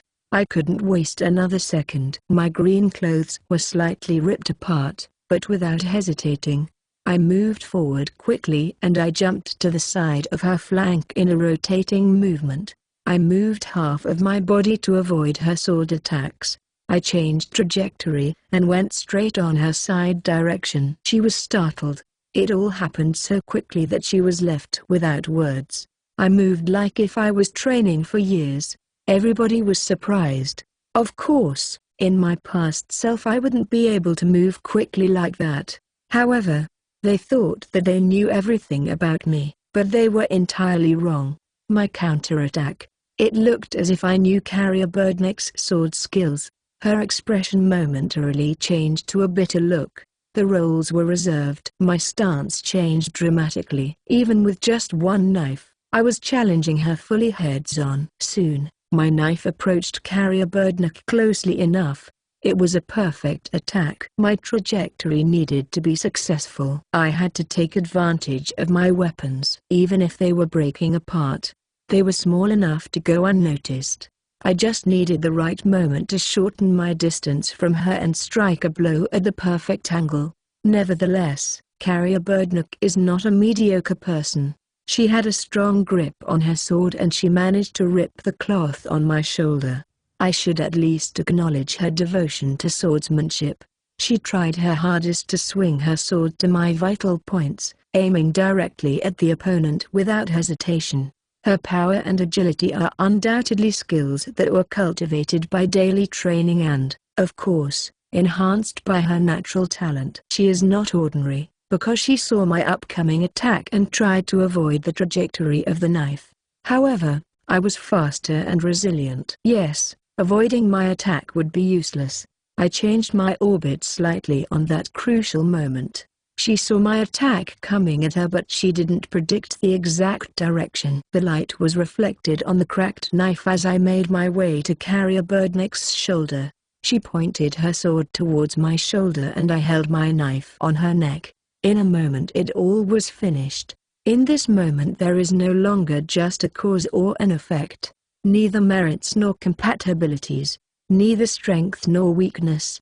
In this moment all that mattered was the result and nothing else. All that was left was simply to declare victory or defeat. However, in the end, the result was not that simple. That settles it. Old Man Richard marked the end of the duel. His voice echoed throughout the walls of the tavern. Okay boys and girls, who won, who lost? Place your bets. A Wish to Grab Happiness Volume 1, Chapter 11. Chapter 11, A Strange and Uninteresting Request. I lost a great deal because of this kiddo. I heard the upset voice of the Old Man Richard. After the deals were finished between the customers at the tavern, everything went back to normality. Some of them left the tavern, while others remained on their seats. I remained in the tavern. That's not fair. I couldn't win in the end. The duel made us some scratches. Since my knife was rusty and old, some of its cracks pierced Carrier Birdnook's face. Therefore, she was removing pieces from her face one by one as she complained continually. It seemed like she was making a big effort to endure pain. However, no matter who it was, if a duel is about fighting with blades, then it's obvious there'll be some wounds on the opponents. It was natural. While I grabbed my remaining knife, it just broke off. A draw is acceptable. Although she is an apprentice, that young lady is a very proud knight. We know that her family name Birdnook has some negative backstory, but her skills are outstanding. Not bad indeed. The duel resulted in a draw. It all happened because I held my knife on Carrier Birdnook's throat, while she held her sword pointed to my shoulder. We were going to strike each other at the same time before the old man declared that the duel was finished. I really don't know how that happened in the end. I had a chance of ripping her skin, while she had a chance of piercing my shoulder. There would be a lot of consequences to both us if that outcome had really happened. Even so, it appeared that Carrier Birdnook was convinced of the settlement. She had this strange smile on her face as she went outside of the tavern. She said, "Let's leave it like this," with a dignified expression. It looked like she accepted our draw. If that's really what she meant, then it was perfect for me. However, I could feel within my heart a strange feeling between eccentricity and excitement. Well, it was superb nonetheless. Even though this child doesn't have parents, he is growing up exceptionally. I didn't know that my apprentice growing into an adult would be so commendable. Old Man Richard was strangely praising me. It was hard to believe that this vicious old man will praise people without any ulterior motives. In other words, there is something behind his odd behavior. There's no doubt. I had a feeling that I should avoid him at all cost because this vicious old man was good at deceiving me in the past. His cunning stratagems made me step into pitfalls without noticing. "Master, you really are vigorous, but don't use me for your weird purposes anymore." I was washing my face on the tavern's tub as I spoke with him. I clearly noticed that the old man grew old. His beard and hair became white. He won't be able to endure hardships of a real battle anymore. However, he still looked robust and full of vigor despite his old age. His eyes were impeccable as always as he kept looking at me like an eagle. His whole appearance still gave everyone an impression of strength. Although I never knew the details, people said that he was a very famous adventurer when he was on his prime days. Many whispered that he was even involved in the national affairs. Well, true or not, I don't know much since I've only heard his stories from people in the taverns. As the old man heard my worrying words, he deliberately touched my back while smiling through his teeth. Lugis, you've grown suspicious of me, but don't worry. It's not a weird job. I believe that you'll be suitable to accomplish it without any concerns. I raised my eyebrows when I heard the old man's words. To put it simply, what you want is to get the job done regardless of what happens. Indeed, your insight is getting better at judging others. However, this time is different from the tasks you performed on monsters before. He looked closely at me, as he kept laughing creepily. This man was a true devil. He never was a good person in the first place. How can I trust a man like him?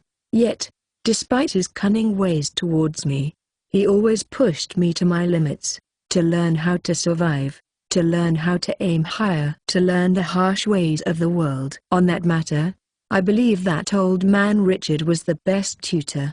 Okay, tell me what you want.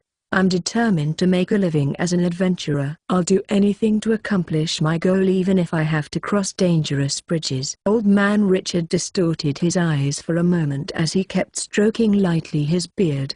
It seemed like he was hesitant at first. This was making me nervous. Afterwards, he spoke with his usual fearless voice that never disappeared even after he grew old. It's an easy job. If you succeed, I will recommend you to the Adventurers Guild chief. Let's start with the outline. We left the tavern and he pointed me on the direction of one of the kingdom's borders. He waved and went away. I was starting to wonder if I could really trust the old man. Hey, it's still long ways to go.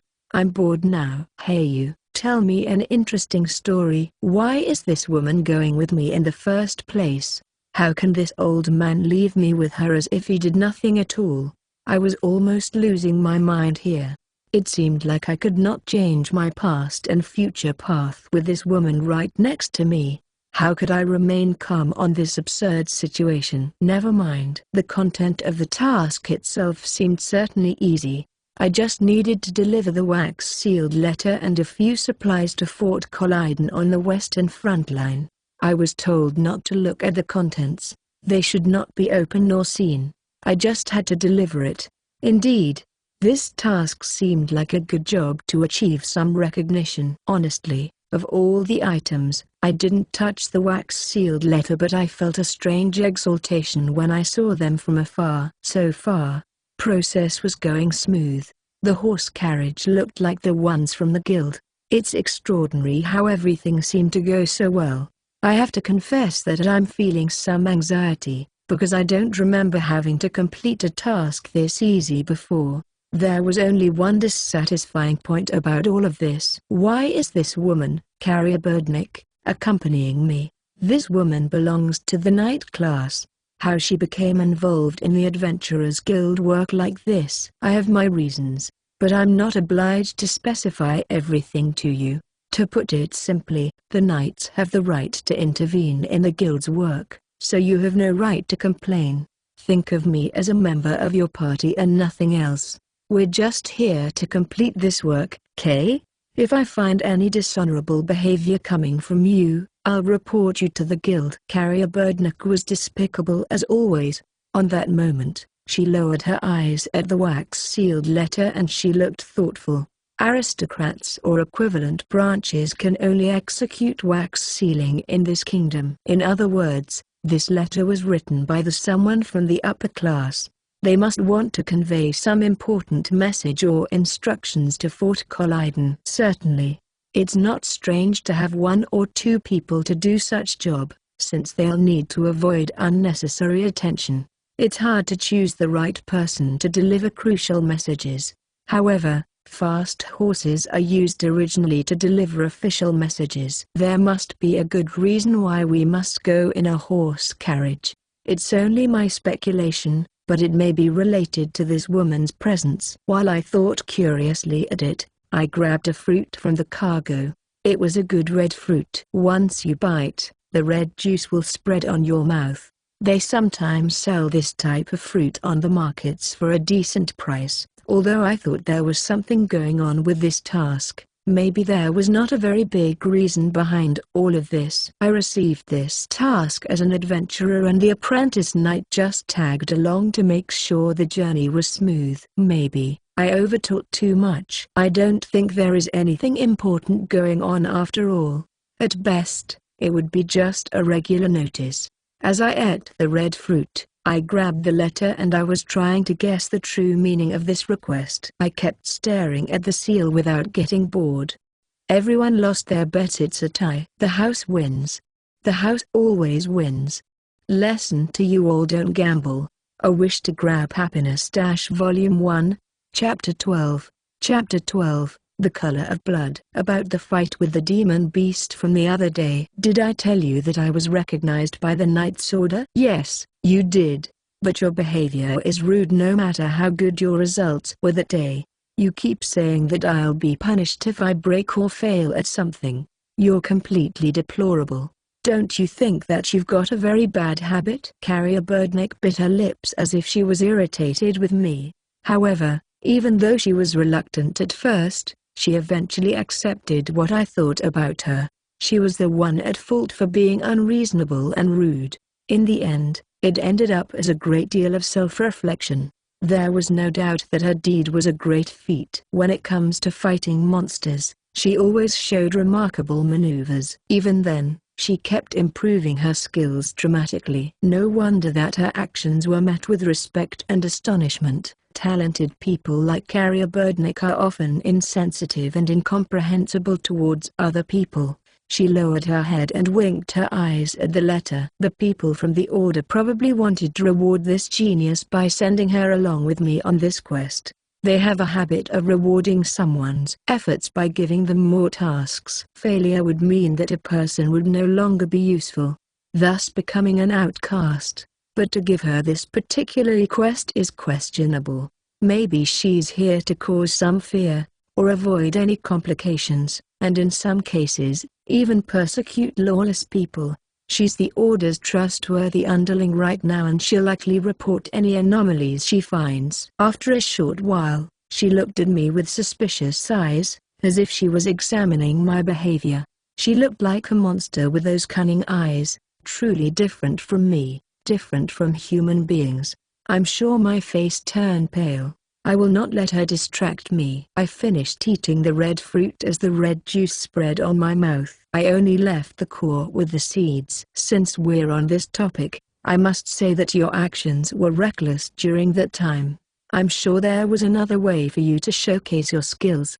I touched a sensitive subject yet she didn't hesitate to answer me. I needed fame. You knows that my family name Birdneck has a bad reputation. It was hard to make a living like ordinary people do. So, I did it for my father. No, for my house. That's what noble knights would do if they were on my shoes. Well, I guess common people like you won't understand anything about it. I don't care about it anyways.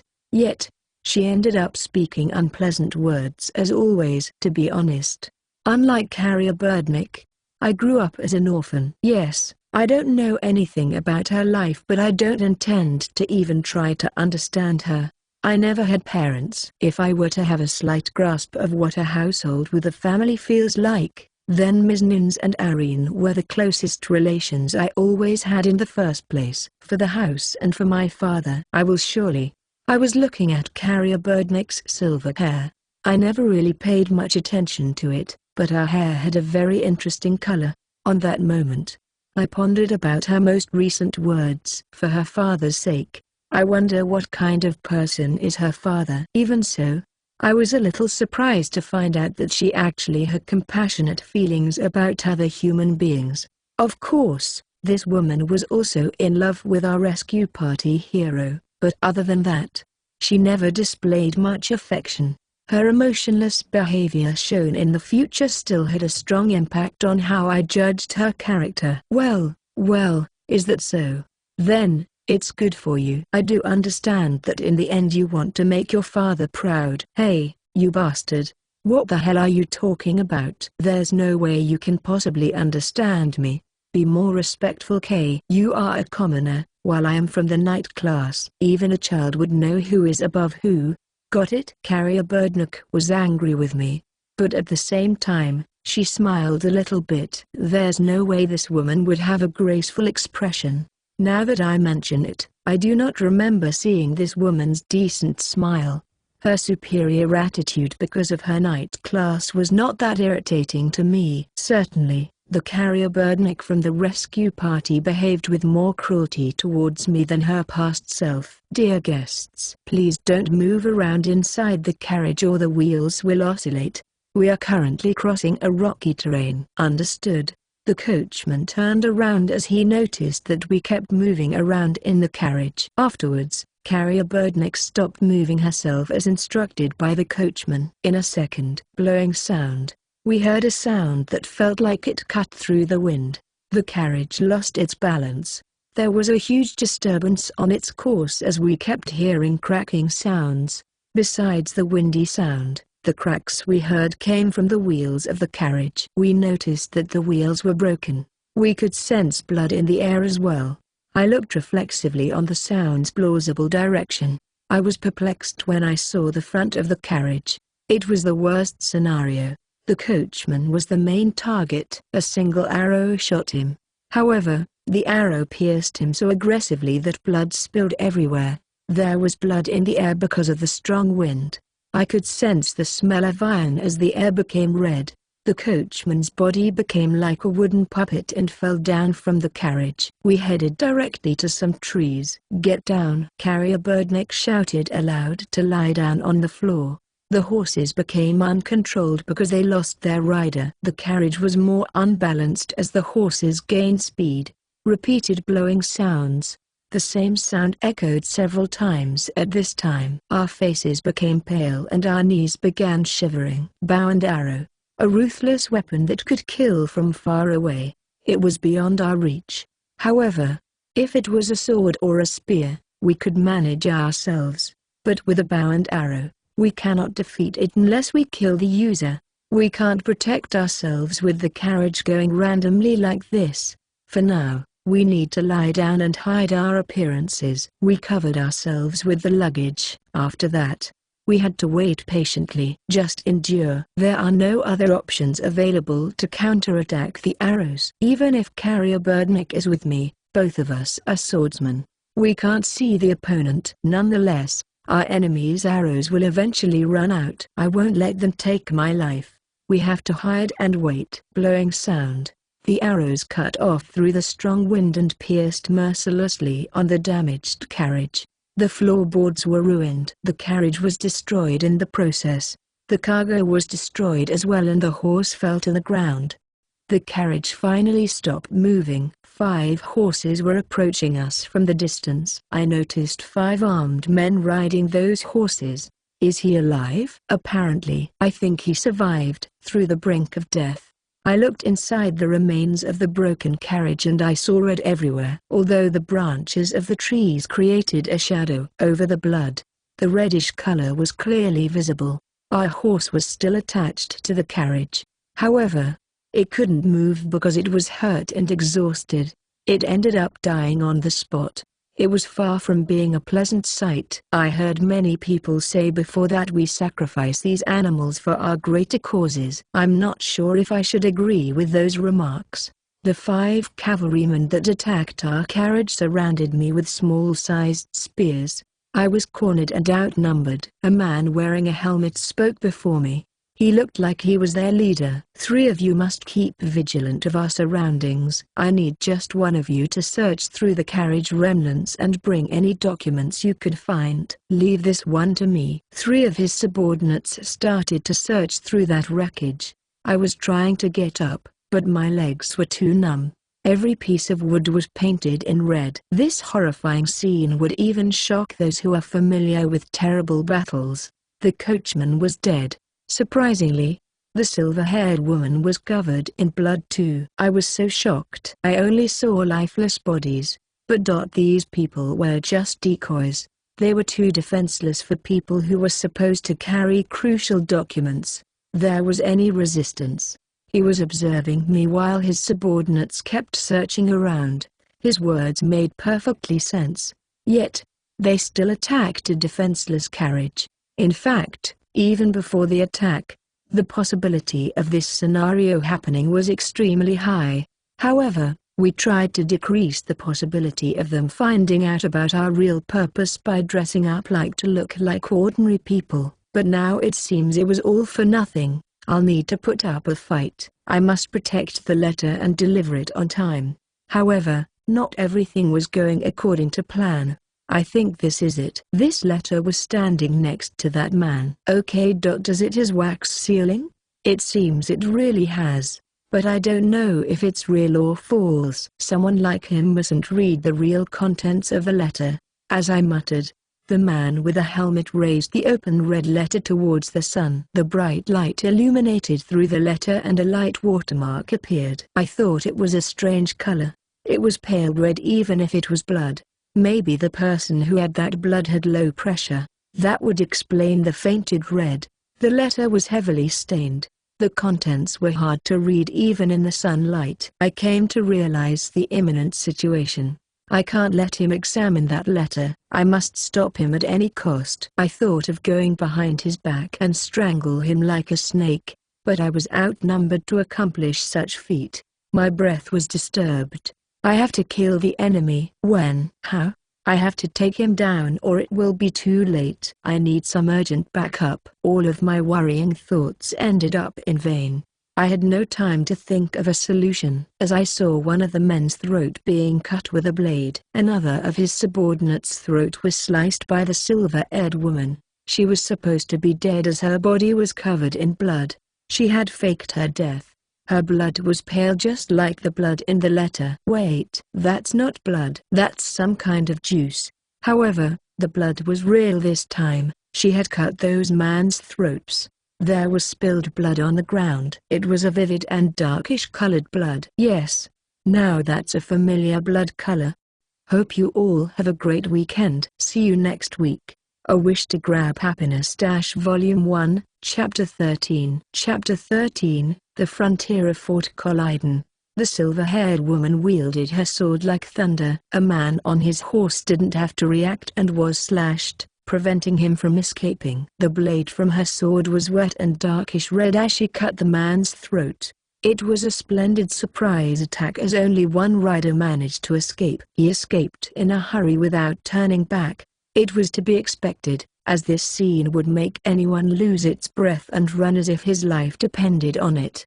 It was as if fear had taken over his brain. I looked at two lifeless bodies freshly dripping with blood. I went speechless for a moment. However, the silence was even creepier. I survived this ordeal, but I'll leave that explanation for another time. It was as if a blackish-red demon and a silver-haired witch engulfed me. We caught an unfamiliar horse that belonged to the assailants. I wonder how they found our exact location in the first place. I somehow lived through that hell, but my body was not unscathed. I was full of bruises and cuts. I felt pain coming from deep lacerations on the skin. In addition, the red juice from the fruits we had on the carriage spilled on my hair. It began to emit an intense smell as time went by. Well, to be honest, I was accustomed to the stench as I was raised in the streets.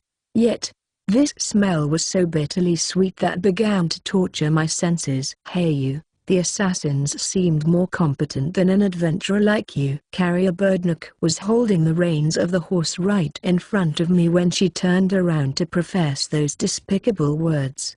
I was sniffing my nose so many times because I could not stand the smell. She sighed loudly while she distorted her mouth. There's no way I'll be a fool during a situation like that. I had to think of perilous situations that could happen on our way. For example, an ambush. Which, It happened. I had to be meticulous. Breathing, timing and luck. I won't allow myself to be the same as unnecessary folks like you. I trained hard to acquire my current skills and movements. I wrinkled my nose while I blinked my eyes simultaneously. My gesture resembled that of a cat with a sense of curiosity. When I work as an adventurer, I will inevitably get backwards immediately. I have a naive nature for frontal collision in particular, since it's not one of my best strengths. But I'm good with surprise attacks and sideline strikes. Anyways, sorry for being useless on that situation. I wiped the remains of the spilled juice and the blood traces simultaneously. I had to throw the stained cloth away from the horse. It scattered on the roadside, hidden in the bushes. If I kept it with me, the smell of iron and the bitterly smell of the juice would have mixed up, resulting in my nose eventually getting numb. Anyhow, we managed to escape alive. So, let's go to our destination as soon as possible. It will be troublesome if more of those assassins come after us again. Next time, we might not be lucky. I agree. Besides that, it won't be favorable for us when they find out that we stole one of their horses. We need to hurry. Even if her offensive strike was a surprise attack, she went bloodthirsty back then. She didn't only slash the men's throats, but she sliced some of the horses too. This woman, where does her furiously attitude come from? Her distant ancestors? Just talent? I don't understand. Carrier Birdneck nodded her head while strengthening the reins of the horse. I grabbed her waist as we kept going further and further away. Her waist was strangely thin, as if it was going to break apart for being fragile. Maybe she realized that she's a bit different from an average woman. Well, that was theoretically speaking. Somehow, I had a strange sense of incongruity and a sense of embarrassment. I never imagined that we would be attacked in a main highway. The security of this country has become gradually low over time. As a knight myself, this situation is unacceptable. I heard that the higher-ranked officials in the order instructed the knighthood to protect only the kingdom, and mainly the capital. Her words were mixed between feeling disappointed and self-cautious. It was a fact that the security on this timeline was not very safe. That notion was proved on how the assassins were roaming free through public roads. People said that the mastermind behind the groups of assailants was making this country's security system fragile, resulting in roads becoming more desolated over time. Maybe it's during this time that thing will happen. But I'm not actually sure though. We saw a soldier wearing a helmet approaching us from an old fortification. This man was wearing a ring with an inscription on his finger. He looked like someone important. He nodded without professing a word in response to Carrier Birdneck's small talk. Fort Colliden was a stronghold with lots of history. In the architectural era, many of the forts and castles that had fortified walls and towers were rebuilt and restored in the Revitalization Act. As I recall, people often said that the officials in the previous government abused their power and stole the riches from civilians in order to provide funds for their revitalization agenda. They were regarded as one of the worst governments this kingdom had ever had on its history. However, no one can deny that in the end, it was undoubtedly a significant achievement accomplished by the previous king. On one side, it made the civilians' lives miserable through increase of taxes, but on the other side, it protected the country against the invasion of 3 different ethnic groups and from a major invasion of 2 foreign enemies.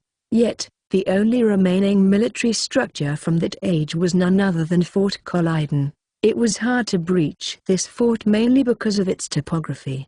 The fort was perfectly located in the middle of a mountainous terrain. Given its location, the fort was labeled as an outstanding fortification for defense. This fort, whose name was repeated many times in history because of the many battles against the Western forces, has ceased to play an active part since the Western Territory turned into a friendly relationship with new allied countries. The fort was no longer necessary. However, I heard that a large delegation was brought to this place not that long ago. Strangely, We were able to easily pass through the gates. I thought they would suspect us given my questionable appearance. Even though we were the real message delivers, my clothes were ragged and stained with red fruit juice. It was the first time I saw this fort. From the outside, the fort was made of heavy stones and clay. Inside, there was a large emptied space. I was given a dusty room. Everything looked old, dim and unrestored. It was as if this room was hardly even used. Alternatively, maybe they own several rooms that aren't used very often. Next to me, Carrier Birdnick moved her lips in a peculiarly nervous look. Well, listen. You have to change your clothes, because, right now, you are being rude with that shabby appearance. Do you have the letter?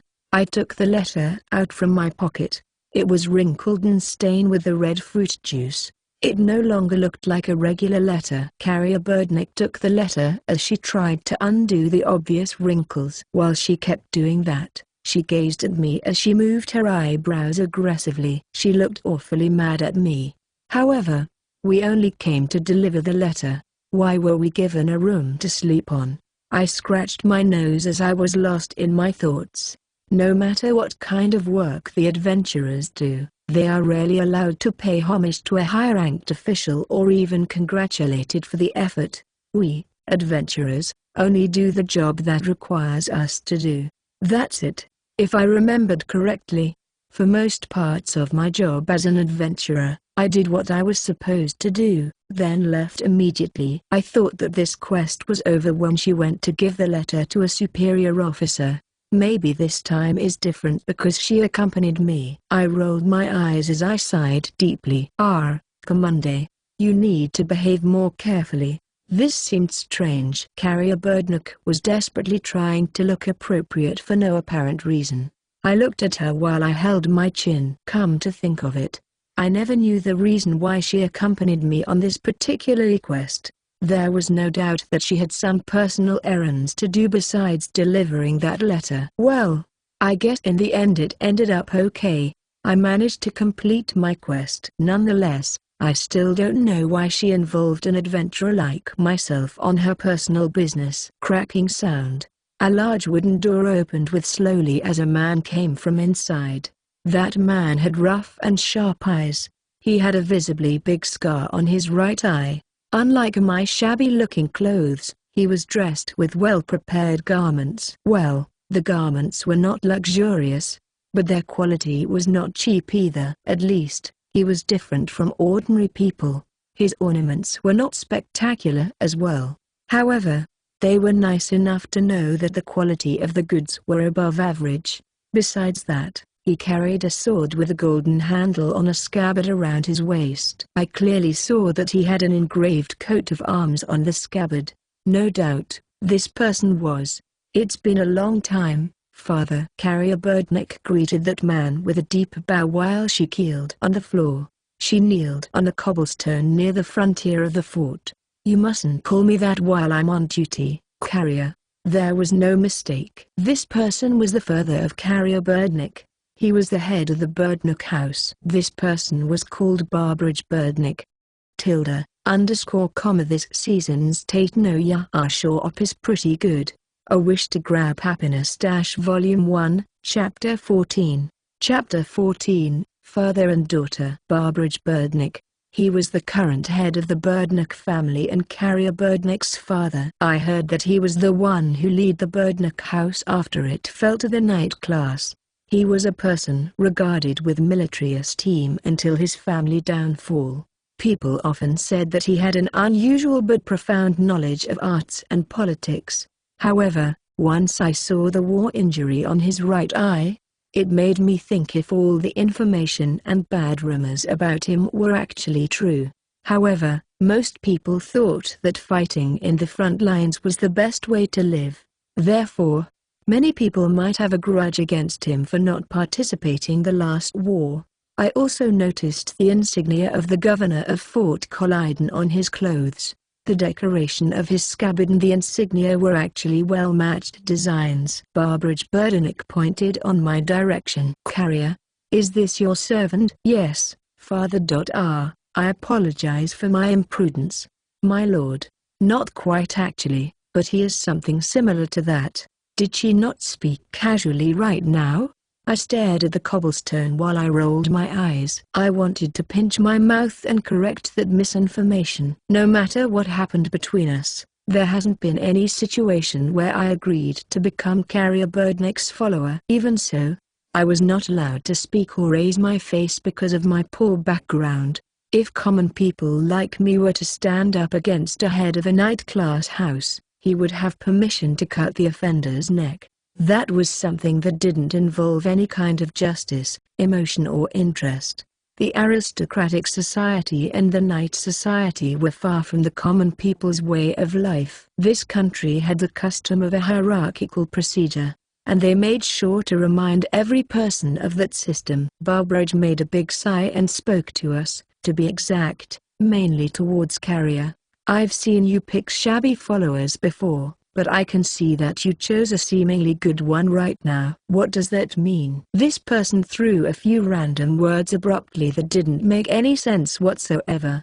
I wonder if it was because Carrier Birdnick had a strange personality. In that case, only one explanation made sense. Right now, he asserted how she changed a bit, but at the same time, his words conveyed some sort of disapproval towards her. His voice was authoritarian. I couldn't imagine that a father would speak coldly and indifferent towards his daughter. I am here to say that the letter has been delivered safely. However, I am afraid to say, but it is not exactly intact because of a troublesome event. But it's not useless either. Carrier Birdnick moved her body nervously and took the letter out of her pocket. It was badly wrinkled before, yet it looked way better than before. Maybe it was because of her efforts to remove those obvious wrinkles. It looked somehow neat now. Was this the end of this quest? I was relieved, to be honest. I spit an unnoticed sigh of relief. I looked slightly at Barbridge's hand when he received that letter. I thought that he would praise her for her hard work. However, when Barbridge received the letter, he looked closely at it as he noticed the stains of the red juice and threw it away. Father, what are you doing? Such idiotic child. Did the guild really told you to deliver this sort of letter? I don't understand it. This is a fraudulent message. I thought you would be capable of distinguish these useless things. She was terribly discouraged. Rather, it looked like the colored wax seal was an obvious hunch to determine the authenticity of the letter. It never crossed my minutes since I was told that my job was only to take it to the fort. Barbridge spoke the following words. You're my daughter, but you can't even calculate this kind of thing. I don't even know why I give you second chances. So, this was not a quest from the knights then. I'm truly sorry, my lord. Carrier Birdnick apologized to her father in a weak and trembling voice. She was getting excited to receive his approval. Instead, all she got was more sadness and frustrated feelings. He started to judge her other actions. I wonder why he must go this far. I really don't understand you at all. And I didn't forget what you did the other day. You broke the guild's rules and entered the Forbidden Forest without any kind of consent. Idiotic daughter. You need to think about the Birdnick house. Our family has had enough prejudice before, but you keep staining the family's name. I hope you learn through this good medicine and remember where your place should be. Carrier Birdnick. I felt aggressive palpitations through my chest. Because of that, I felt a strong blood circulation flow from the tip of my feet to the end of my limb. Good medicine, my lord. We were attacked by thieves. Did you know that? Barbridge did not answer. No. His silence was the answer. He knew it, of course. I should have known that. We were attacked in an area near this fort. He, as the governor of this fort, should get regular reports about the surrounding security. He should have understood our situation. She was his daughter. Assassins attacked her and she could have lost her life. Yet, he was unwavering. A cold shiver ran down my spine. It was as if my bone marrow was pierced by a sharp blade. Let me tell you something, Carrier. Don't bring shame to the family name ever again. Every time you do unreasonable things, it will fall only on the house. Do you understand? Stop bothering me and stop pretending that you are able to do useful things. If you're quiet and if you only listen to what other people say, you'll be just fine." He really thought that he had a good-for-nothing daughter. When Barbara stopped talking, we went away. It seemed that he didn't have anything else to say. I raised my face quickly to have a look at her. At first glance, Carrier Birdneck looked very calm. I guess she was like that because of her prideful personality. Nevertheless, I thought that, in reality, it was only a facade in order to appear strong. My body was stiff and my cheeks were blue. I was not allowed to change my posture just yet. I was also not allowed to raise my face or speak to a higher-ranked person. In addition, I could not stand up yet. I had to be on my knees until the governor was no longer in sight. I could feel the cobblestone pavement, which should have been cold, was strangely hot. It was strange though. Strangely, the vision reflected in my eyes was clear, even though I felt it was blurry before. It was obvious. Carrier Birdneck also kept kneeling on the cobblestone. I realized why she was always so bitter. I'm sure she felt that she was an eyesore for her father. She never felt loved or cared for. Ever since she was a child, she must have been a foreign object to her emotionless father. No, maybe it wasn't really like that. Even if I gritted my teeth in denial, I thought that our first encounter was a bit strange. When we first arrived here, I noticed that her father was looking seriously at me. It all made sense now. Her father, who was not blessed with boys, praised me in a very bittersweet tone. Ah, I got it. Having a girl instead of a man might be the reason why he treated her as if she was nothing to him. I was sure that my thoughts were true. I'm sure Carrier understood that deeply. I guess she always tried her hardest to impress her father. She was innocent and reckless because of that. She was willing to attack the thieves with all her might even though she could get killed. She wanted to be recognized for her efforts, but it didn't go as she expected. I felt a bit pathetic as I watched Carrier Birdneck on her knees. I felt pity for her, and even though there was a mountain of things I wanted to say, I couldn't even profess a word. Barbara Birdneck's hands were holding the handle of the chamber's door. On that moment, I felt a big breath that exhaled from behind my back. It was a weird sound. At the same time, a very large standing silhouette appeared on the edge of Carrier Birdneck's view. Stay frosty PPL. See you next time. A Wish to Grab Happiness Volume 1, Chapter 15. Chapter 15. Respect. Let's evaluate your loyalty. Barbara Birdneck turned back and he stared strictly at the silver-haired Carrier Birdneck, and his choice of words made it very clear. I opened my mouth and I spoke in a very polite manner to her father. I apologize if I insulted you, sir. My heart displays utmost loyalty. However, there's no need to verify my faithfulness. I shall pay with my life if I'm lying. I stood up to profess my loyalty even though I didn't have the permission to do so. I found this talk unnecessary and ridiculous.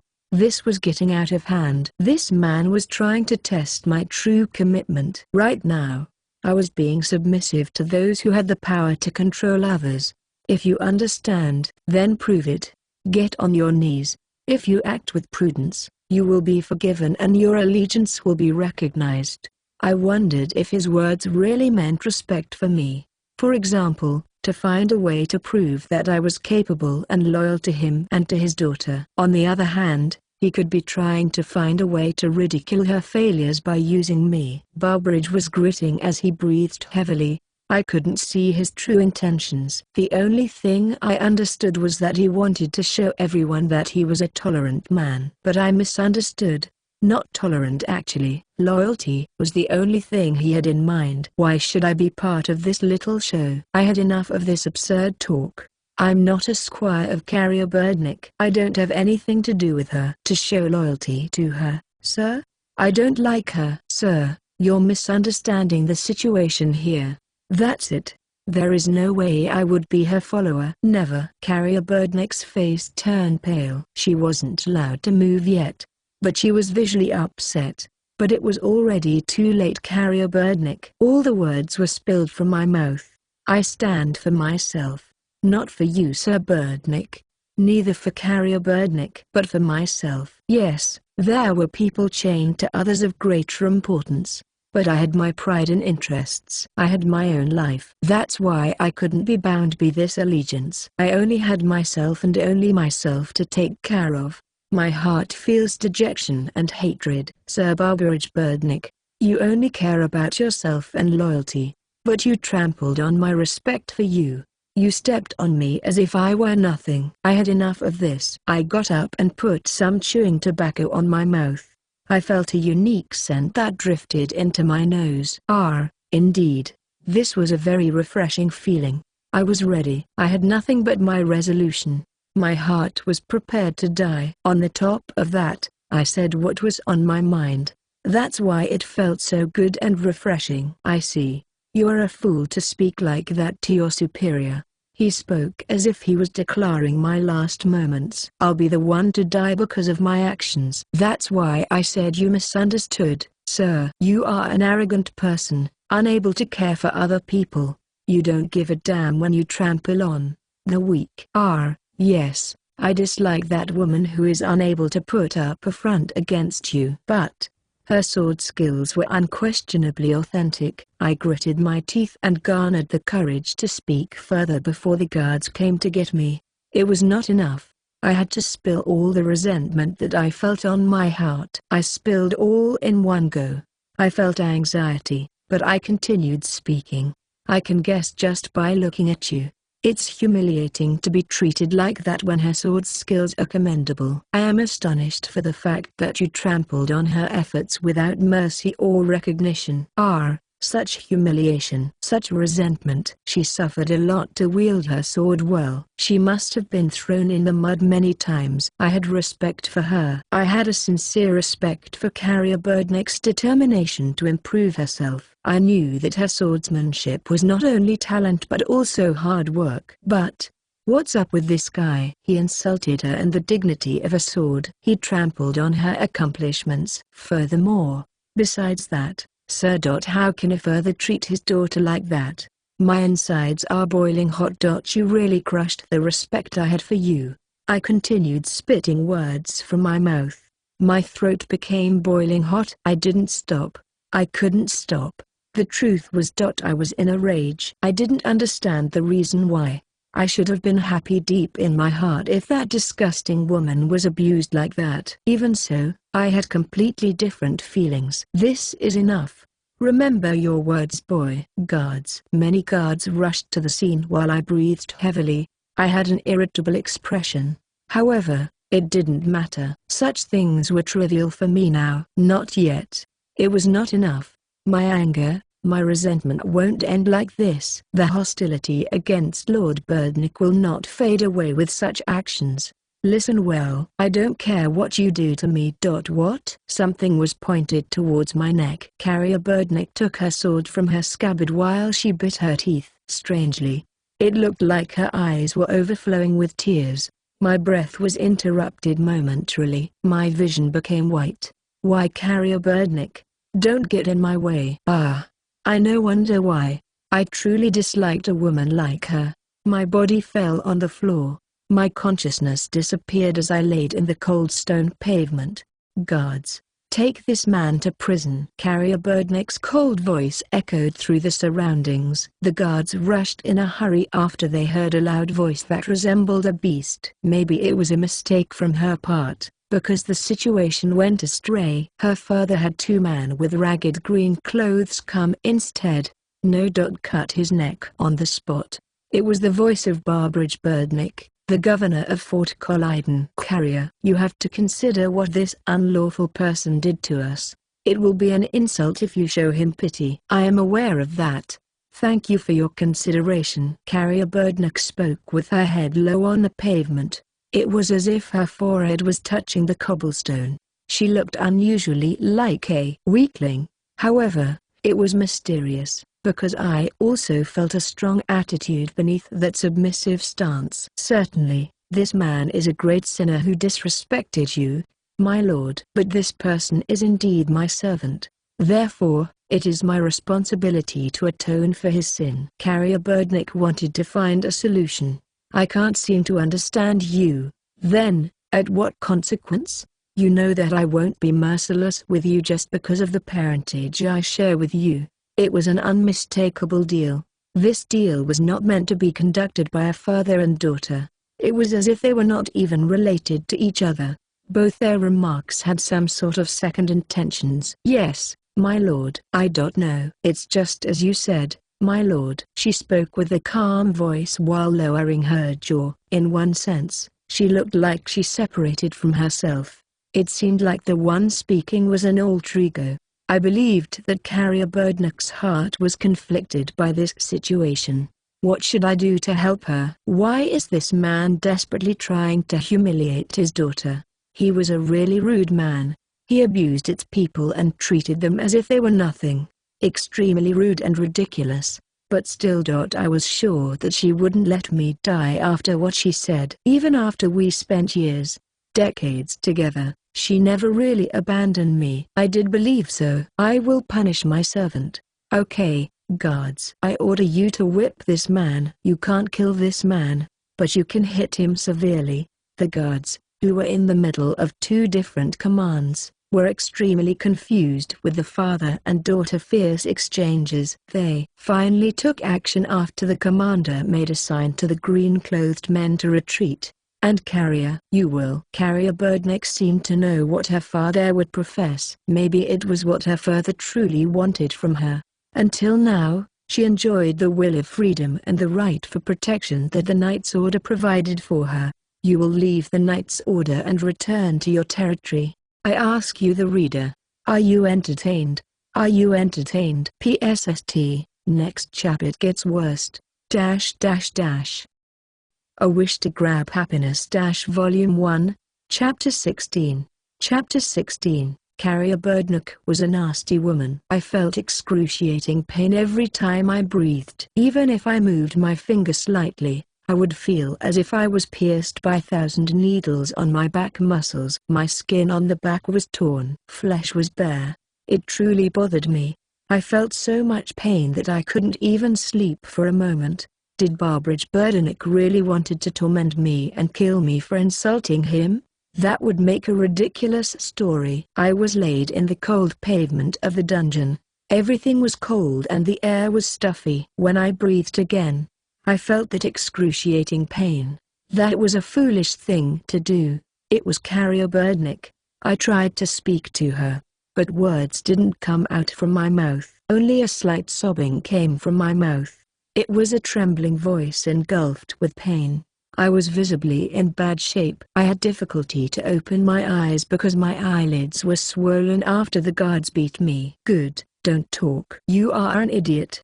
There was no need to risk your life like that. Idiot. Foolish man. Only my ears were perfectly functional. I heard Carrier Birdnock's cursing come right through my earlobes. I wanted to refute as much as possible, but I was in no condition to do so.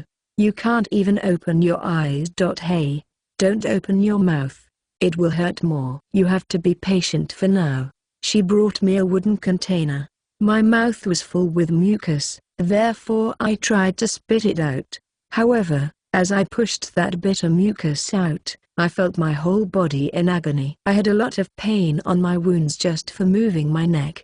I was feeling frustrated because I was so helpless in this awful situation. In addition, I felt even more irritated because the mucus went slowly into my throat and it became stuck. Originally, this medicinal herb was used to cover wounds, but nowadays, people use it to make a drink. It gets easier this way. They say the effect is quicker too. Of course, it doesn't provide a complete cure. Your wounds won't close with this, but it will help. Medicinal herbs, I see. I used it only as a paste to cover some scars. I never knew I could drink this. Still, I didn't want to see these herbs ever again. Fortunately, my tongue was accustomed to unpleasant things, but it was the first time a bitter taste ran slowly through my tongue and throat as if it was torturing me. I'll tie a horse near the hut behind the fort tomorrow morning. You can use it to go home. The quest is over. I felt some cloth around my wounds. I was being treated. It was just like Ariane did to me once. It was so strange. Carrier Birdnook never treated nor touched me before. I never felt her kindness. The only thing that I always remembered was her insults and violence. And now I was being treated by the person who was mean to me. This felt so unrealistic that I started to doubt even my own mind. I thought that I became crazy. Your wounds are excessive. I'm glad that you can't see them with your own eyes yet. Somehow, I felt slightly relieved. I couldn't describe this feeling, but Carrier Birdnook's thin fingertips gently wrapped cloth around my wounds. You know, I think I'll stay here. As a knight, I was entrusted to protect the front line. So, that means I won't see you anymore. While I thought to myself, Carrier Birdnook continued to speak. Her words were both shaky and delicate at the same time. I didn't know much about how this fort works, but it was because of me that she faced this destiny. I was too embarrassed to even mutter a sound. Yet, her unwavering attitude showed how noble she was. Ah, I see. So, she tried her best to respect her noble upbringing. I knew that Carrier Birdnook was not a gentle person to begin with. She might has the same traits as her father when it comes to trample on the weak. But, her heart was undeniably noble and honorable. Okay, you're a good man. I'll remember your name. Lugis. Don't you dare die that easily. Carrier Birdnook said those words when she finished wrapping the cloth around my wounds. For a moment, I didn't breathe since I was a bit startled. What was she saying? Of course, I won't die that easily. It was not the end of my life yet. It was not necessarily a goodbye. This fort was not that far away from the capital. Besides, the Carrier Birdnook's glory will surely come. If I remembered the timeline correctly, she would participate in a fencing tournament. It will be held as a contest against local and foreign threats. I remembered that her abilities would become known across the country and she'll be given a prosperous position in the Knight's Order. Even though I knew the future, I wondered why it sounded so strange. Her words sounded like an eternal goodbye. Really? I was glad my eyes and face were swollen. I didn't want to show her my real face right now. My throat was sore and it hurt when I opened my mouth to speak. So, I couldn't even answer her properly. Her words echoed in the dungeon. After she professed all her words, she got up and went away. I could hear Carrier Birdnook's footsteps as she went further and further away. Well, things went ugly for you. But, you did it. You came back alive from that quest. Then, everything is fine. I returned to the capital without eating nor drinking. Old Man Richard's praise didn't even resonate with me that well. My body was full of bruises and cuts. My face was still swollen bad. How can he speak to me easily like that? Did he know that this was a dangerous job? Dangerous work is when you are in the middle of a battlefield or when you'll kill someone. Well, that was a half-dangerous mission. I was foolish. I can't believe that I trusted your words. I never learned. That's right. Carrier Birdnook stayed in the fort. Sent her reward over there. He exposed me to danger twice in my life already. He took a cheap reward from an old sash as I talked to him. She treated me. At least, I should thank her by giving her a reward. It was too dangerous for me to go back to that fort. But I thought that sending a reward would be okay. However, when I finished talking, Old Man Richard was scratching his bread as he wrinkled his eyebrows. What the hell are you talking about? Since she was a Birdnook, it was obvious that she'll leave the Knight's Order one day and recuperate the lost territory. In other words, that letter was a lie. She was meant to be taken to the fort one day. Her fight against the Hexen Beast made things go faster than originally planned. This old man looked at me as he took a deep sigh. Ah, I see. Then that meant. Yes, I understood it well. The pain from my wounds stopped temporarily. I was an idiot, after all. Why didn't I die back then? Why did Carrier Birdnook, who was supposed to be a member of the Knights, remained in the fort against her will? And why I felt that her last words were as if she was mysteriously disappearing. I abandoned all of these questions and I came home like a fool. Old man, I had a hard time talking. I didn't know it then. I stared at Old Man Richard's face, who looked at me as if nothing ever happened. Carrier Birdnick. That person was a nasty woman. Really? A disgusting woman. Prepare my money. The job is not done yet. I didn't want to see her face ever again, or so I thought. With 368 chapters left to go, just imagine how many beatings are waiting Lugis in the future. But it seems that things will start moving from now on. Let's see where this adventure will take us. Also Ariane from the Translator Sama. Translator Sama, dear fellow readers, you might have noticed the difference between the translations of this hero and Cultivation Monsters as opposed to A Wish. The writing style of this hero and Cultivation Monsters is appealing and fairly easy to understand, as they use common Japanese words used on daily conversations. Meanwhile, A Wish is a challenge, because the writing style is complex, difficult to interpret sometimes, and a bit poetic, making it hard to translate. The editor and I gladly accepted this project suggested by another fellow reader. Therefore, we will keep translating and editing this series. I hope you can forgive translating mistakes and enjoy our effort for bringing you this story every weekend. Thank you very much for your understanding and support. A Wish to Grab Happiness Volume 1, Chapter 17. Chapter 17, a man described as reckless, brave, and fool. The owner of the orphanage, Ms. Nins, greeted an unexpected visitor. She was surprised by this sudden visit. Her eyes looked like question marks. What's wrong, Lugis? I didn't think you'd come here without Ariane. This place is where the orphans, no, where the children could live and enjoy their leisure time before being sent away. I was moved by strange and nostalgic emotions every time I came here. I opened my mouth. I think it's quite normal for me to pay a visit to the person who raised me. Why are you so alerted in seeing me? You don't have to be that rude, Ms. Nins. Don't be that cheeky kiddo. I won't mind if you came to see me and talk with me about anything. But, you always have other motives whenever you come here. Ms. Nins invited me while spitting a big sigh. She looked closely at my face full with bruises and realized that I was not here just for chatting. She knew me too well. Of course, she raised me since I was a child. I spoke to her.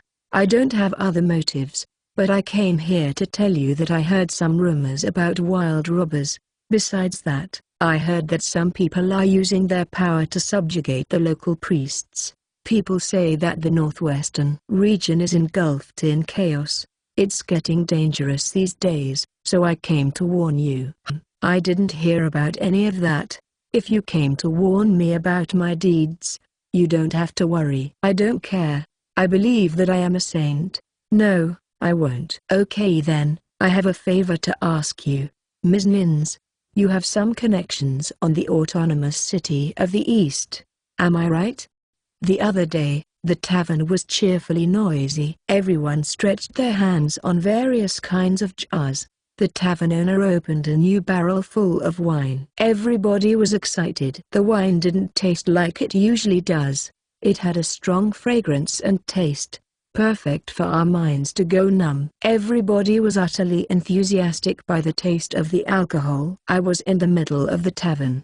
I got my hands on a small barrel. Instead of my usual old clothes, I dressed with newly prepared clothes. Hi, please enjoy yourselves to the fullest today. It's my treat. Your finances are good, Lugis. Hey, did you find a great job? No? Yeah. I guess I found something. Those men laughed freely at the free barrel of wine. More men surrounded and joined us. Everyone just wanted to have a great time as they drank some alcohol. It was very cheerful and welcoming. The atmosphere was very relaxing. Speaking of these men that gathered in the tavern, if I looked around I could find a lot of different people here. In other words, this tavern was where adventurers gathered. There were also a group of thieves, swindlers, and other types of adventurers. When it came to alcohol, they got friendly and even became one single group. Of course, I always managed to fit within these groups. Actually, I would fit easily if I treated them to some alcohol. After all, these people were greedy and materialistic. They won't say no to a free barrel of wine. Hey, Lugis, why don't you tell us a cool story? I can't believe we're able to gather so cheerfully like this. So, tell us something entertaining. Yeah, of course. It's always great when we gather together like this to talk and have some drinks, right? These people were always with vulgar smiles. Such hypocrisy. These men were always trying to find some entertainment when they drank alcohol. I'll have a nice job to do. When I finish it, we should gather in the next full moon for some entertainment. Just wait for me. As I spoke, I opened a new barrel of wine for everyone to drink. A brand new wine. It smelled like gold. Great symbolism and nostalgia. I was allowed to drink without worries for once in a while. Everyone was happy to have me around, even if it was for greedy purposes. Well, I was not that different from their hypocrisy. It was as if I came here to show them how good I was with my finances. Actually, I just wanted a breath of fresh air. No, only that, I also wanted to keep up to date with the matters of this country. The Berdnik family was once the ruler of the entire northwestern part of the country. They had vast territories as property owners and enjoyed of a senior nobility status. However, after the Great War, the house went into disgrace. Due to the payment of debts from the war responsibilities, most of their territory was sold and deprived. As a knight class, the territory they currently possess wasn't vast. Their current territory had small towns and villages in the northwestern part of the country, all centered around the rural town of Shafutreiksa. My lady, if you need something, please call me immediately. Okay, I understand. You can go now. Carrier Berdnik was on her private room while one of the servants from the Berdnik house left the room. Even if her room was her private space, she only had a very few personal belongings. Swords, armors, and history books were taken away. What remained in her room was poems and sculptures of little interest. They were the only remnants of the time when she was an aristocrat. Only old things were left in the house. Boring. The word that she murmured was not that unreasonable. Some days have passed since she was put under house arrest. But nothing happened during that time. There was nothing interesting. Just decent meals and long sleeps every day. The days of being a knight were met with danger, excitement and a fresh joy and sense of accomplishment. Those days didn't even compare with these, naturally speaking, that is because, originally, this lifestyle belonged to the aristocracy and knight families. After all she had to do was to forcibly endure it. These were dangerous times. Medium-sized robbery happened throughout the territory. Besides protecting it, loads of paperwork had to be done as well. The economy got worse, and people became desperate. The other day, her brother-in-law, who was acting as a feudal lord, took out his private soldiers to examine the territory. Carrier Berdnik offered to accompany him, but she was dismissed right away. Well, she would go against her father's orders if she really went with him. Maybe for a brief moment she may have thought she could run away. But Carrier didn't let those unworthy feelings linger in her head. Besides, running away would be pointless. She was deprived of her sword and her father prohibited her from rejoining the Knight's Order. Running away without backups or provisions would be arduous. She would return to her post immediately. That's why she didn't have a choice to be there. She thought that her father would try to marry her to someone she barely knew. Marry a suitable man, give birth to a child, and that's it. And life ends. Carrier Berdnik spit a bored sigh as she thought about her future. On that moment, she remembered that man. She wondered what happened to him after he left the fort. He was a foolish man, she thought.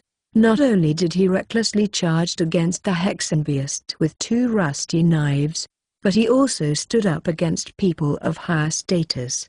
He was strange, but he was a brave man. Those words appeared inside of Carrier Berdnik's mind unexpectedly.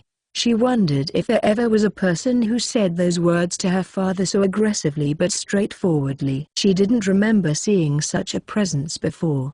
Yet, she thought he truly was a foolish person. Still, She didn't dislike his traits. He was not that bad. At least, he was a better than her. He took a stand in what he believed, while she stood there without doing anything. Such an irritable man. She was envious. She didn't know if she felt admiration and respect for him or if she felt annoyance. Carrier Birdneck didn't understand her feelings. It was not clear what she thought of him. She felt either one way or another, but no negative feelings whatsoever. If I think about his two best traits. I'll have a reckless Lugis or a brave Lugis. Which fool is better? Maybe a cool person would be the best way to describe it. Don't you think, miss? A voice was heard from the window. Carrier Birdneck looked at the window and her eyes became wide open. Your room was quite far to reach, to be honest. I had to climb it like this. I didn't want to look like Romeo in the first place. This person was not supposed to be here. This person didn't know this place as well. How did he find out? I saw the reckless, brave and fool Lugis standing by my window.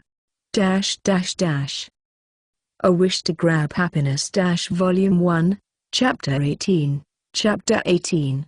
The Unscrupulous Teacher and His Student. Old man, prepare my money. The job is not done yet. When I returned from the fort, the old man told me that Carrier Birdneck was supposed to go to the fort in the first place. Everything happened without my knowledge. She quit the knight's order and returned to the Birdneck territory. Ah, what a nasty woman. Yes, a very disgusting woman, but I couldn't stand this situation. Yeah, I won't accept it. I will take her out of the Birdneck territory. I knew that Carrier Birdneck was forced to go. I truly hated that woman. I really hated. She was always a strong and stubborn person to being with, but she was forced to go to the Birdneck territory without complaining. What was that all about? She showed no signs of having a normal conscience. Yes, she drove me nuts. That was just that. Yeah, I don't mind giving it to you. If you accomplish the quests that I have given you, then I would have enough money to pay you. Lugis. He sarcastically said that as if he wasn't going to give me the money. Old man Richard raised his cheek and showed his teeth. He started to laugh as he sat down on a nearby table. It was as if he wanted to have some sort of serious conversation with me. What was wrong with this old man? Unfortunately, I had to rely on old man Richard during this timeline. I wasn't independent yet. I was under this cunning man's wing. It will be difficult to drag Carrier Birdneck out of her territory. If I'll go alone, it will be a tough quest to succeed. If I was a hero or an accomplished adventurer, I'm sure it would go smoother. A hero was a remarkable person with power, physically and politically. If I were a hero, going alone wouldn't be a problem. But unluckily, I wasn't a hero or an accomplished adventurer. I was not the kind of person who would be able to handle everything by himself. That would be suicide. So, I had to use people, pawns for the greater purpose. The northwestern region has been subjected to robbery and chaos among its people. I want to track them down. Of course, it won't be a suicide mission or anything like that. But I want to be useful until the soldiers arrive on that region. For a moment, old man Richard's eyes gleamed brightly. His eyes were mixed with excitement and uncertainty. It sounds like an interesting request, but I'm not sure. Well, I don't dislike the idea of it. The old man was stroking his beard as he decided if it was a foolish idea or a clever idea. He was immersed deeply on his thoughts. However, it sounds easy, but to put it on practice it's another story. Listen, Lugis, you won't be able to accomplish that. There might be many robbers. They love freedom. They are outlaws and dangerous people. You want to do it. Okay, I get it. But that doesn't mean that it will be easy to achieve. Ah, that was it. I thought he would hesitate for a moment. Well, it was that kind of job that adventurers wouldn't do in the first place. This was no longer a regular request, but a quest that puts lives at stake for a futile cause. I knew it perfectly well, old man. I noticed that old man Richard was touching his waist behind his back. His gaze told me that he was serious about what he mentioned earlier. He was determined. If I spoke the incorrect words, I mean, the words that he didn't want to hear. I was sure my neck would fly elsewhere. I felt the muscles of my arms cramping.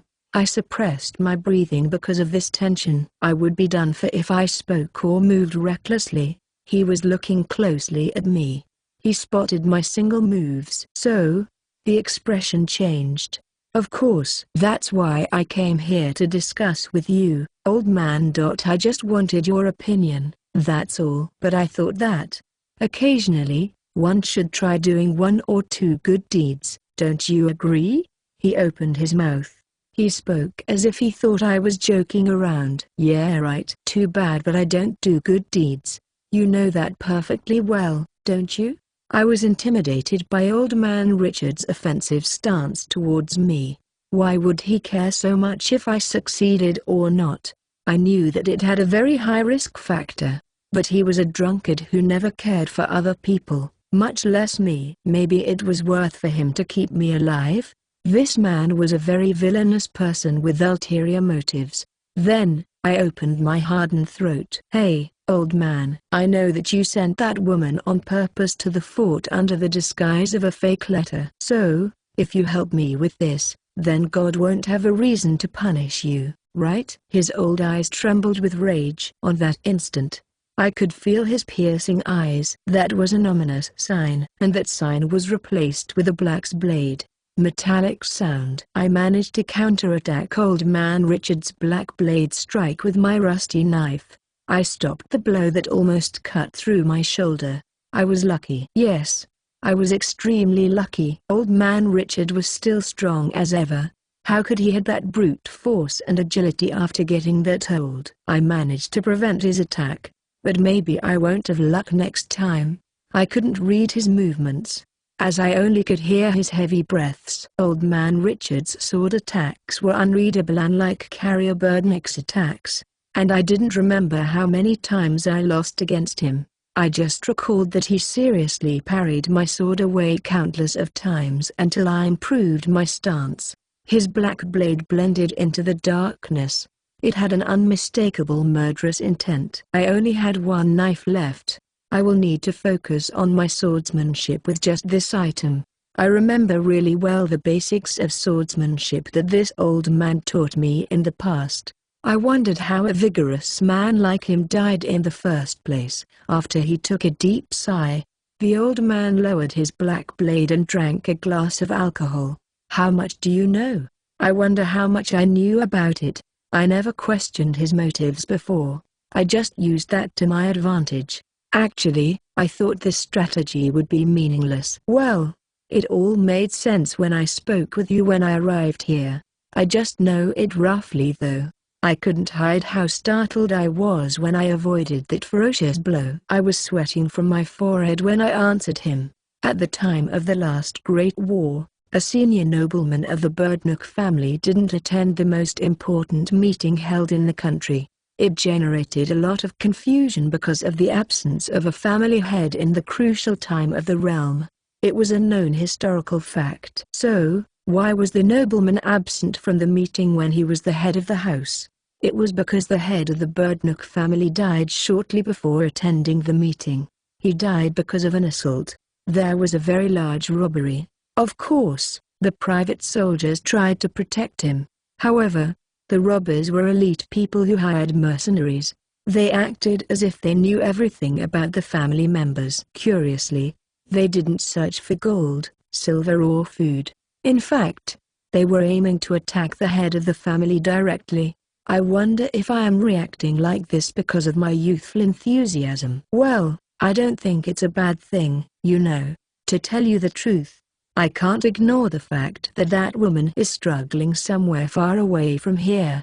I just wanted to help her. That's all. After I spoke those words, I watched carefully to see the reaction from the old man Richard. He scratched his cheek while he snorted his nose. I see, I see. So, you wanted to give me half the knowledge of this sudden trip. Okay, good luck then. He put the murderous black blade back on his scabbard. A sigh of relief came out from his lungs. Yet, he was not entirely convinced. If you're planning on going anyways, then you shouldn't have come here in the first place. If you're not lucky, you will die there. You have to think of all possible scenarios. Ah, I knew that very well. After all, I almost lost my life several times during perilous situations. I put my rusty knife away as well and I wiped my sweat. It's not a question. I just have a request. The thing is, I know that you have some influence on the military forces. I want you to bring some soldiers. It's just as a precaution in case Lord Burdnock's private soldiers attack me. Old man Richard caressed his beard while he pondered if this quest would have a high chance of success. It looked as if he was examining the situation very meticulously to determine its value. What if he rejects my request? I will probably die, or I'll just have to give up in the end. I thought about my fate and hers for a brief second, but, strangely, it felt like I thought for a very long time. At least, when you invite others, you should dress a little better. If you want to gather people, then you have to show them that you have money, he muttered while showing his teeth. I always aim for biggest quests. Lugis, prepare yourself. He hit my shoulder so strongly that I almost fell on the table. The story is starting to move now. A Wish to Grab Happiness Volume 1, Chapter 19. Chapter 19, An Unjustifiable Parent-Child Talk. Ms. Nins shook her head and pressed her lips. She probably thought my words were foolish. Ms. Nins, you have some connections on the autonomous city of the East. Am I right? I refuse. Those words echoed across the room. As she sat down on her chair, she wanted to change the topic that desperately. Sure, I understood that she didn't want to talk about it, but I deserved to know the reason why. I couldn't understand her obsession to behave immaculately. Obvious facade. But I had some expectations. That's why I came here. Lugis, don't tell me you forgot. Those who leave the orphanage. Yeah, right. I didn't forget that the orphanage doesn't even care for those who left. I'm sick of hearing all that repetitive stuff. I sat on a chair like Ms. Nins. I pointed to my ear while I spoke with her. The orphanage household protected those who belong only to the orphanage. That was the iron rule here. The orphans had to obey the orphanage's methods without question. After leaving this place, they will be abandoned and left to survive on their own, without any guidance. I just couldn't swallow this ridiculousness. It was true that I enjoyed my time in the orphanage, but we can't deny the other side of the coin. I was sick of this facade. If an orphan rebelled, the trust to the orphanage would be lost. For example, if a person sold to a brothel escaped and the orphanage protected that said person by giving shelter, it would be betrayal to the owner. The consequences would be too drastic. There was a reason for that. The consequences wouldn't just fall on the orphanage alone. The capital would put some blame on the management of the brothel itself. All of that had repercussions, because there was a hierarchy. The owner of the person sold to the brothel, then the management of the brothel, and behind that, the organization that manages the network of all the other brothels. You could say that all of that was connected to the orphanage. Therefore, the orphanage held the main responsibility. Orphan women with intellect are sold to brothels, whereas those who display arrogance are sold to bouncers. The orphanage became a shady business under the facade of a charity. If the orphanage had a direct connection, not only to the management of a certain brothel, but to the core of the organization, then the existence of the orphanage would become too powerful. If that was the case, then the other organizations wouldn't be able to touch the orphanage. Therefore, the orphanage was presented to the world as a weak union to hide that shady business. In fact, the orphanage tried to keep a neutral position, so that it would be safe from external interferences. That's the truth. You even stopped caring about Ariane when she left. That story is over, boy. No matter what you say, I won't let you meet the main lord of the orphanage. Ms. Nins hardened her expression, and she turned her purple eyes away from my gaze. That was right. She couldn't even argue with my argument. All she could do was change topics. But that was not what I came to talk about. Okay then. But I didn't come here to hear you say that you'll protect the lord of the orphanage from me. I have a different reason though. I rose up from the chair and I put my hands forcibly on the table. I looked down at Ms. Nins, who was still sitting on her chair. Ms. Nins blinked her eyes repeatedly because she was surprised to see the sudden change in my attitude. I had no power. There was no prestige or status. The only thing I learnt in the orphanage was how to be educated. It was not shameless to talk about morality and ideals, but it won't do any good if I can't convince other people. So, I only had to use the only weapon I owned. That was, I came to do business with you, Ms. Nins. It is an equal trading opportunity for you. The only weapon I had was knowledge. Yes, the knowledge I had when I lived on this era before. I had to be in sync with Carrier Birdnick, Old Man Richard and everybody around me. Lugis, let me tell you this. Why on earth would you like to do a so-calling equal trading with me? Don't you have anything else to do? Mind your own business. Ms. Nins made a deep sigh as she spoke quietly. It was as if she was reasoning with a child. If you're asking for my connections, then forget it. It will be futile because I won't give you any information. Besides that, there's nothing I want to trade with. I won't make any deal with you. That's not the business I want to do with you, Ms. Nins. You're a living human being, unlike those unmoving corpses. So, it's natural that you would want something. I raised my hand from the table while I talked with her. I could hear a heavy breathing sound. However, on that moment, Ms. Nin's accelerated breathing sound changed and disappeared completely. Her hair was moved towards her forehead and slowly hid her eyes. She probably didn't want me to see her unsettling eyes. Her body movements changed dramatically but she was desperate to hide them. Below my hand, I had an engraved ring with a peculiar emblem that Ms. Nins was always curious about. Yes, that very same ring. I thought this ring would become useful to this trading thing. It probably won't be that weird to use it for a transacting since it's customary to trade things with close relatives. Why are you looking with such curiosity at my ring? I won't trade this ring for money or gold if that's what you're thinking about. Ms. Nins started to breath heavily. She was interested in the ring but she was trying to suppress her desires. She behaved as if my ring was not important to her. I knew very well how materialistic she was. She tried to trick me into thinking that it was not a big deal. But on the other hand, I was successfully playing mind games with her. Yes, it is not for sale. But, now that I mention it, do you recognize this emblem? This coat of arms belongs to very old beliefs.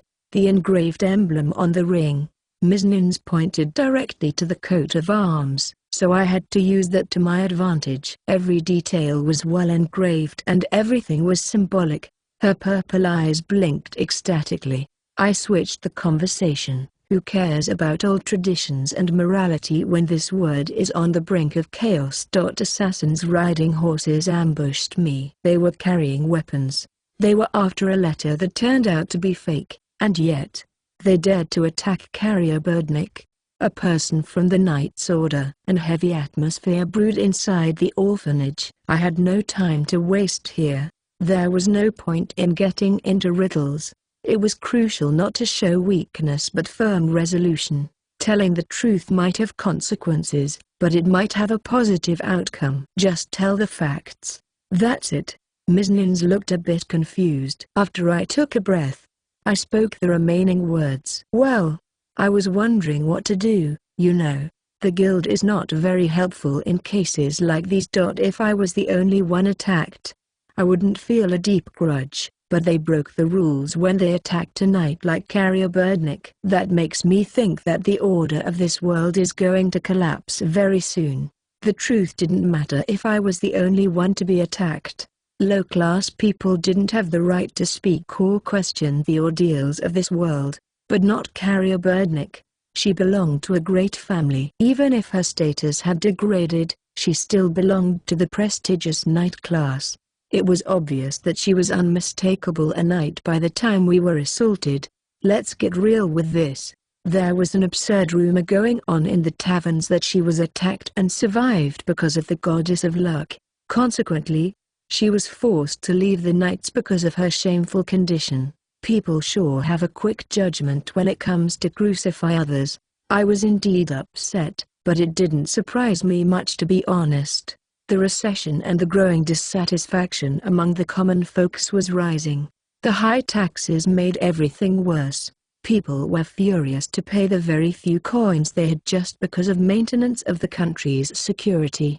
If a low-class person were to attack a person from the upper class, unintentionally or not, then the soldiers would happily hunt that lowly person. This chaos was becoming more and more uncontrollable. This will only get uglier, that I could assure you. Because of this unfair judgment of the common folks, they will revolt against the hierarchical society. There will be a constant conflict between the people and the king in the future. Lugis, why are you telling me this type of story? My words were silent. For a moment, everything was quiet in the room of the orphanage. Soon, I opened my mouth and I spoke seriously with Ms. Nins. Well, Ms. Nins is a person who cherishes faith deeply. The faith that brings humanity together since the ancient times. I know your conscience is extremely powerful because of your faith. I had to sweet talk with her in order to win her favor. It was as if I was trying to swing the tip of a sword. She was always strong-minded. She started to guess what this talk was all about. She was not dumb. She had too much wisdom to avoid this talk now. But I had to remind her that this was not just a deal, but a crucial offer that would determine my safety. After a while, a big sigh was heard. All right. You are a hungry ghost that won't budge away until he gets what he wants. You've become a fine man, Lugis. You flatter me, Ms. Nins, but I don't think I've changed that much. I was somehow overjoyed when I heard Ms. Nin's flattering words. Soon, her purple eyes became serious-looking when A spoke seriously. What I wanted to say when I arrived here was related to City of the East. I want a feasible way of transportation to get to that city, and if possible, a guide as well. And I'll need a citizenship. Actually, I'll need two. I understand. I have connections on that autonomous city. I could help, but it won't be easy. So, let's switch this talk. Lugis, what will you offer me? Ms. Nin's words were straightforward. Honestly, getting the citizenship of an autonomous city wouldn't be that easy. In other words, she'll have to use her connections and, thus, be responsible for our actions. I answered while I touched the ring. I will give you this ring as a collateral, and Carrier Birdnick will come with me to the autonomous city. This will be your evidence and you can use it to whatever you like. It will be killing two birds with one stone. I see. I was not sure if Ms. Nins thought this was foolish and crazy idea. I couldn't tell based on her stoic expression. She cleared her throat then. You've become a really fine man, Lugis. I'll make sure you'll get your citizenships. Ms. Nins talked with a smile that I've never seen before while I lived in the orphanage. With this, two of my plans to rescue that woman were in place. Now, what was left was executing the plan. I sighed in relief after I managed to accomplish two difficult negotiations. Good to see Lugis finally using his wits. A Wish to Grab Happiness Volume 1, Chapter 20. Chapter 20. Those in the Dark. A carriage moved through the darkness of the night. The horses' hooves made loud noises as they trampled on the ground. The pathway was rough, and the carriage was shaking too much because of its traveling speed. I was anxious because we had only one carriage. Hopefully, that would be enough for us. A horse and a carriage to carry luggage. You prepared everything. Lugis, where did you get all of these? I hope this will work out. It's a secret. But yes, I prepared everything in advance. So, don't worry. Besides, the private soldiers are outside the property to watch out for robbers. There are only a few servants in the house. We can't miss this opportunity. This will be a chance of lifetime. Therefore, the mission needs to be successful if we are to take some valuables as well. Carrier Birdnick's rescue. Everything had to be perfect in order to achieve that goal. I was completely focused on this mission. All that was heard on our pathway was the sound of the horses' hooves as we rode through the pit of darkness. Everyone that came with me were people that crawled in the shadowy slumps of society. Everyone, regardless of gender. These people were crucial for the success of this rescue. Just be alive and make sure the job is done. But the Birdnick family is a fallen house. Are you sure? They still have treasures on their property. They must have some treasures left. Without a doubt. I affirmed that to an anxiously woman wearing a dark attire. I believed so. After all, it was a family with a rich history. They wouldn't get rid of ancestral relics for sure. Those relics were a proof of their previous status as prestigious aristocrats. A proof of their dignity. Even if the Birdnick family fell into the night class, it wouldn't be strange if they believed that one day they would return to the aristocratic class. I was sure that they would like to be regarded as prestigious aristocrats once again. If that's the case, then they wouldn't sell any of those relics. No matter how hard their life would be, there was no way they would do it. I could imagine they kept lots of valuables when they were nobles. Gold relics and silver tableware must be among the finest items they kept to show off the pride of their fallen status. That's right. My purpose of invading that property was entirely different than those who came with me on this mission.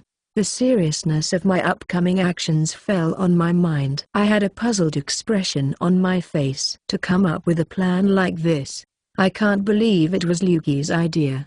Maybe he got this worried face after he came to realize the reality of this situation. Quite true. Lugis is one of a kind. Hey, don't make that serious face as if you ate something rotten. From the people who came with me, some doubted my character. Others felt like joking around and others just kept going on silently. Some of them were rude, but this was not the right time to argue with them. I just had to refrain myself for time being.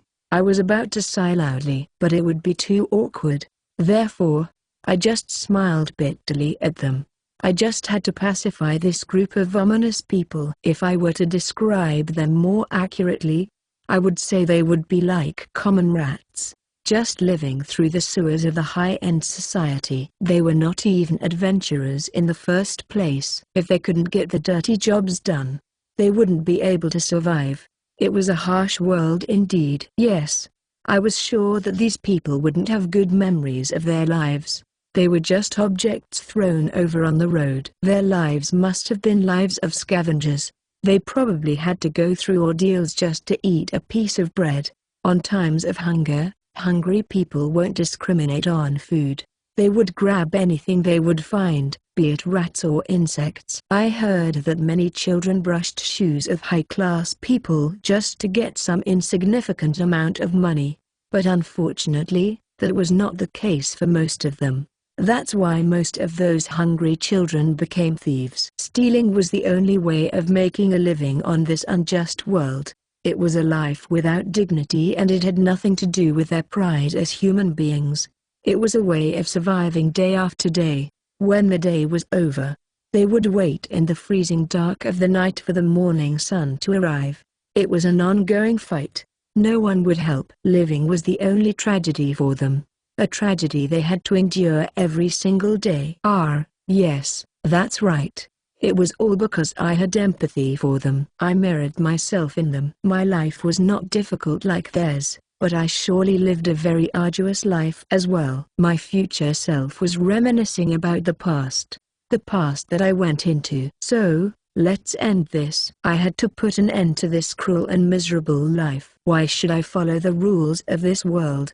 I got a second chance to live a different life. Otherwise, everything will just repeat once again. That's all I had to do. Only death awaited me if I didn't do anything. By the way, are you sure it's the right way? I can't see anything in this darkness. Yeah, there's no mistake.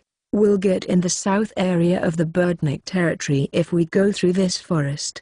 The horse kept galloping forward while I smelled the scent of chewing tobacco. Robbery has increased in the country lately.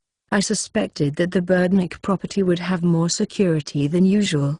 There was no way that we would assault a knight's house during the daytime.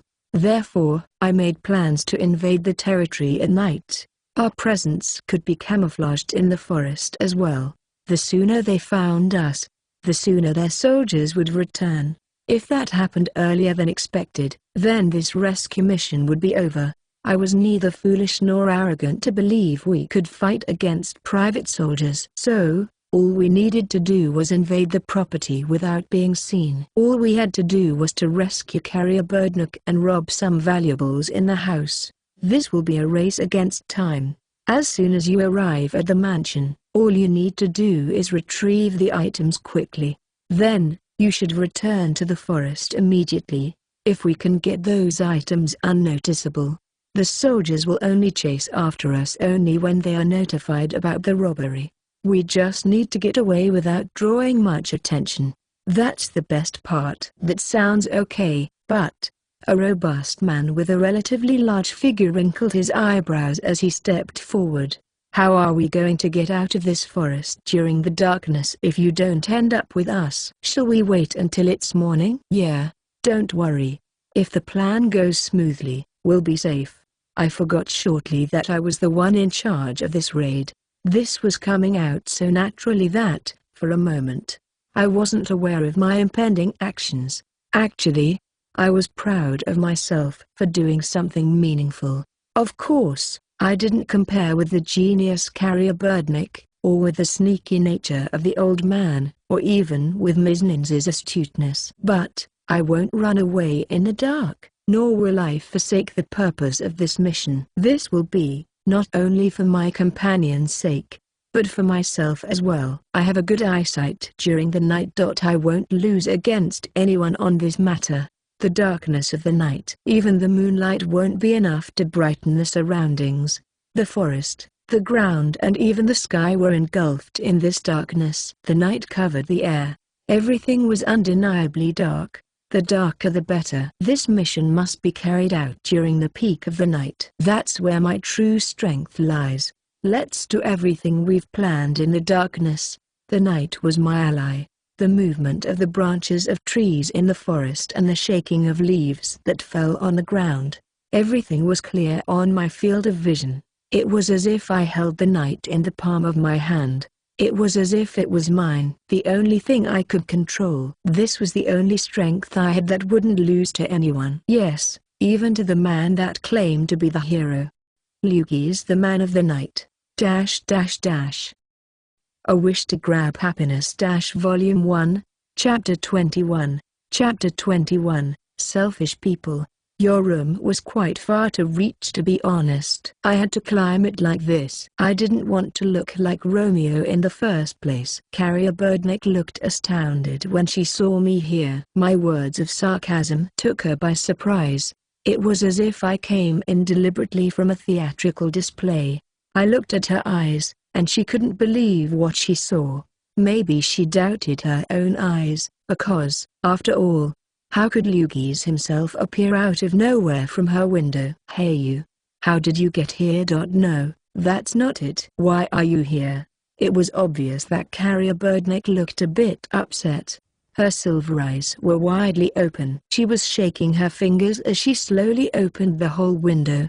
You know, isn't the role of Romeo to come gallantly and save the imprisoned princess? Well, but in this case, it's the rescue of an imprisoned knight.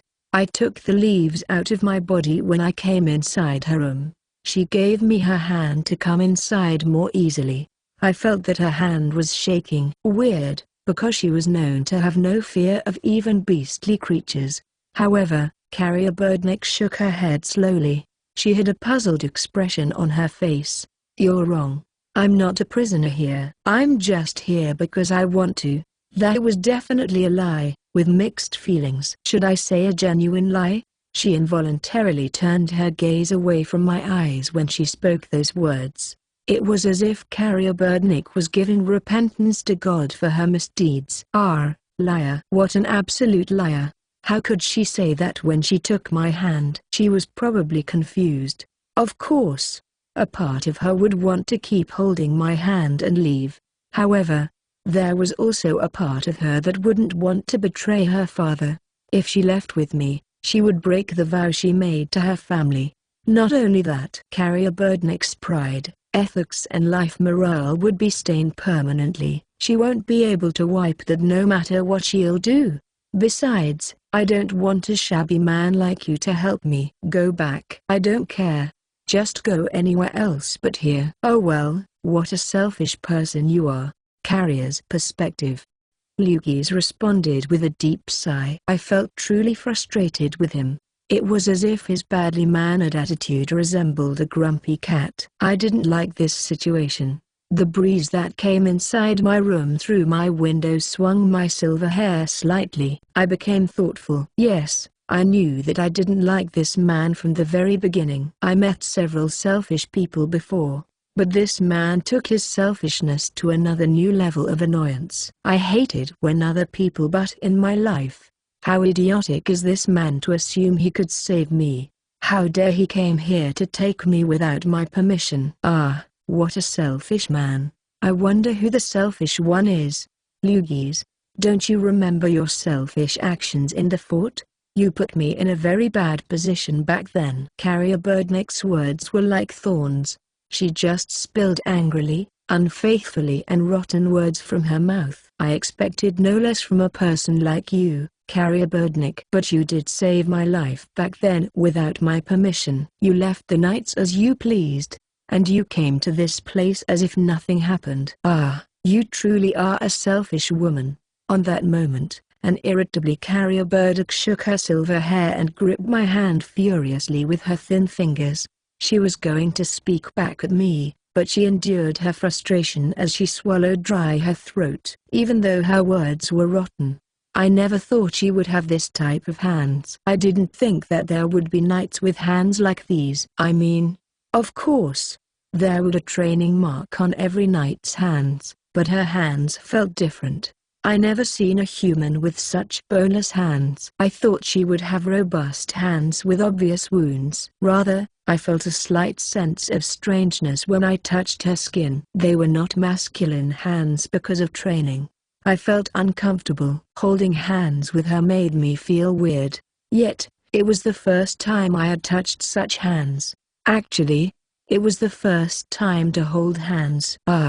But I never felt this excitement just to hold hands with someone. Carrier Birdnick realized that she held my hands tight. I noticed that her white cheeks gradually became slightly scarlet. Who cares? Yes, I don't care about this. I repeated these words countless of times on my head as if I was talking to a mirrored image of myself. Yes, I decided to this on my own without your permission. So what? I warn you that your mansion will be robbed in this process. So, who cares about the promise you made with Barbridge Birdnick? I don't simply care because, after all, just as your father described, I'm just a sinner who disrespected all of your family. It was the first time that I addressed Carrier Birdnick in a disrespectful way. She tried to let go of her hand, but I pulled her arms. Our eyes were extremely close to each other's.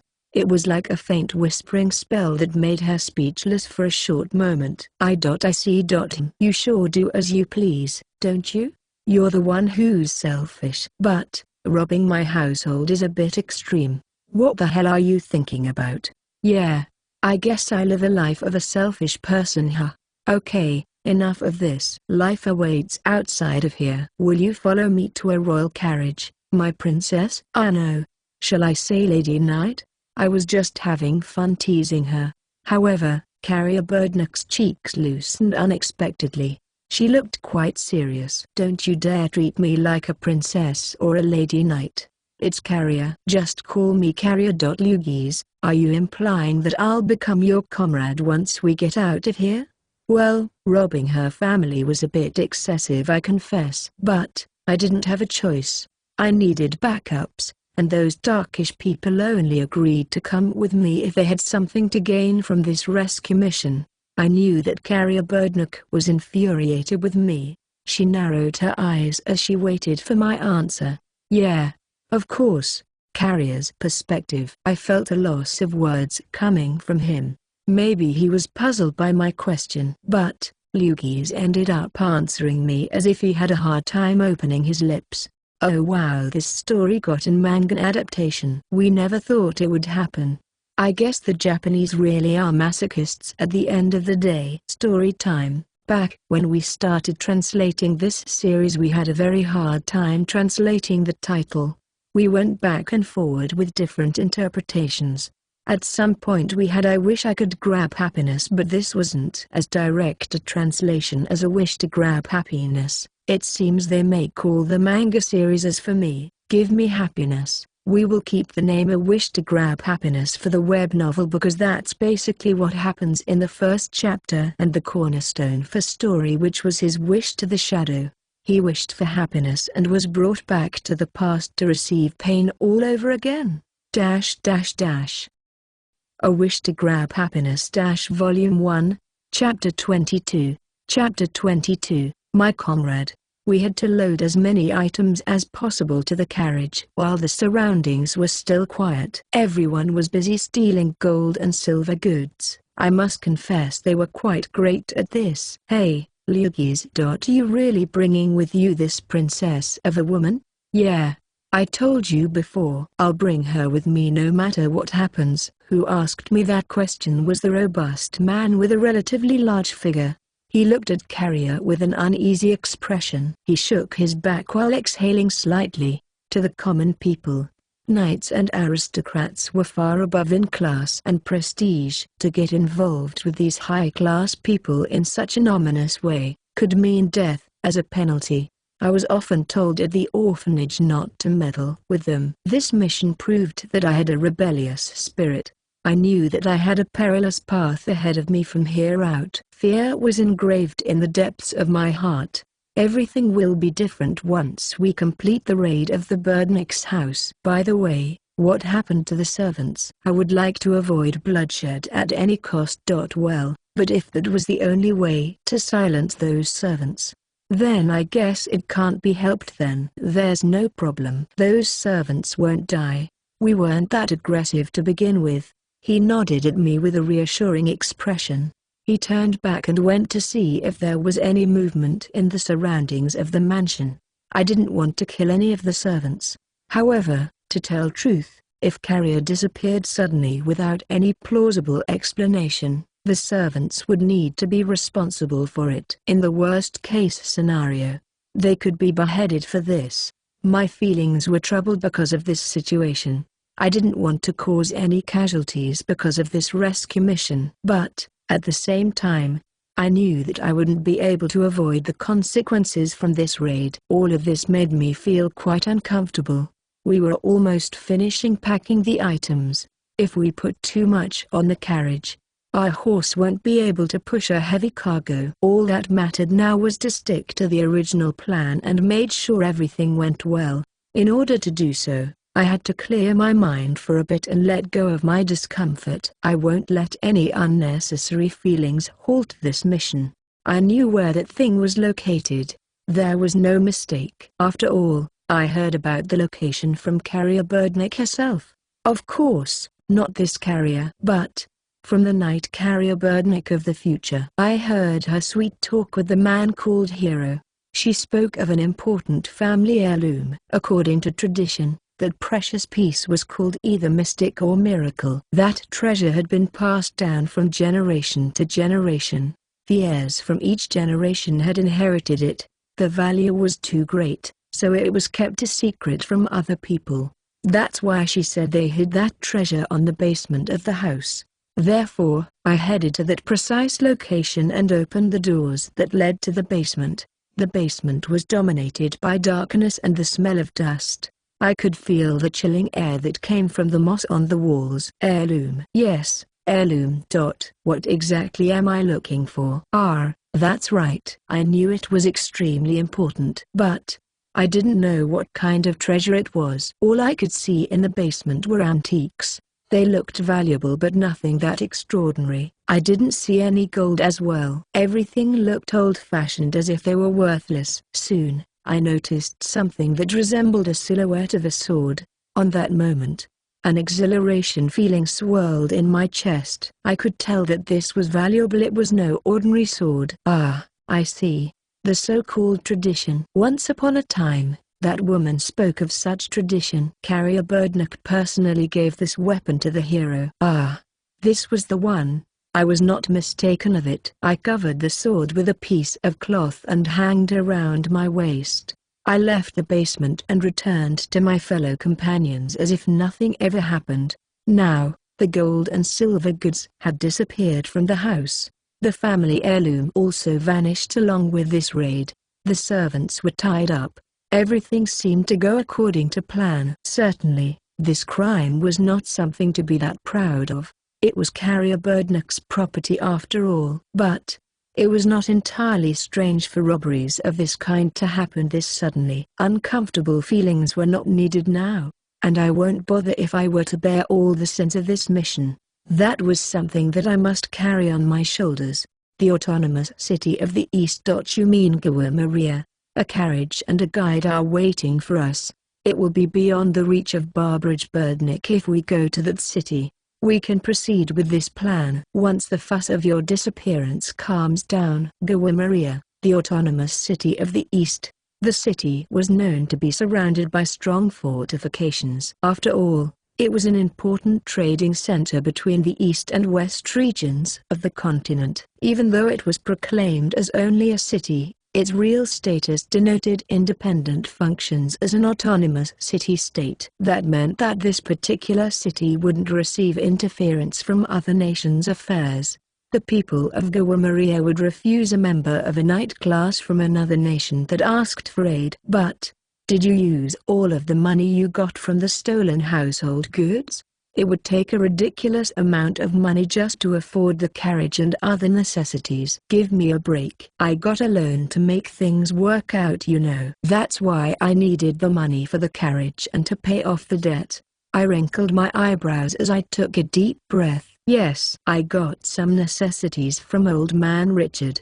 He gave me food supplies and new clothes. But none of the rest came out from generosity. I always had a poor pocket. That's why I didn't have a choice but to borrow some money in advance. I got a loan from the infamous devil-haired Tawisteg under some conditions.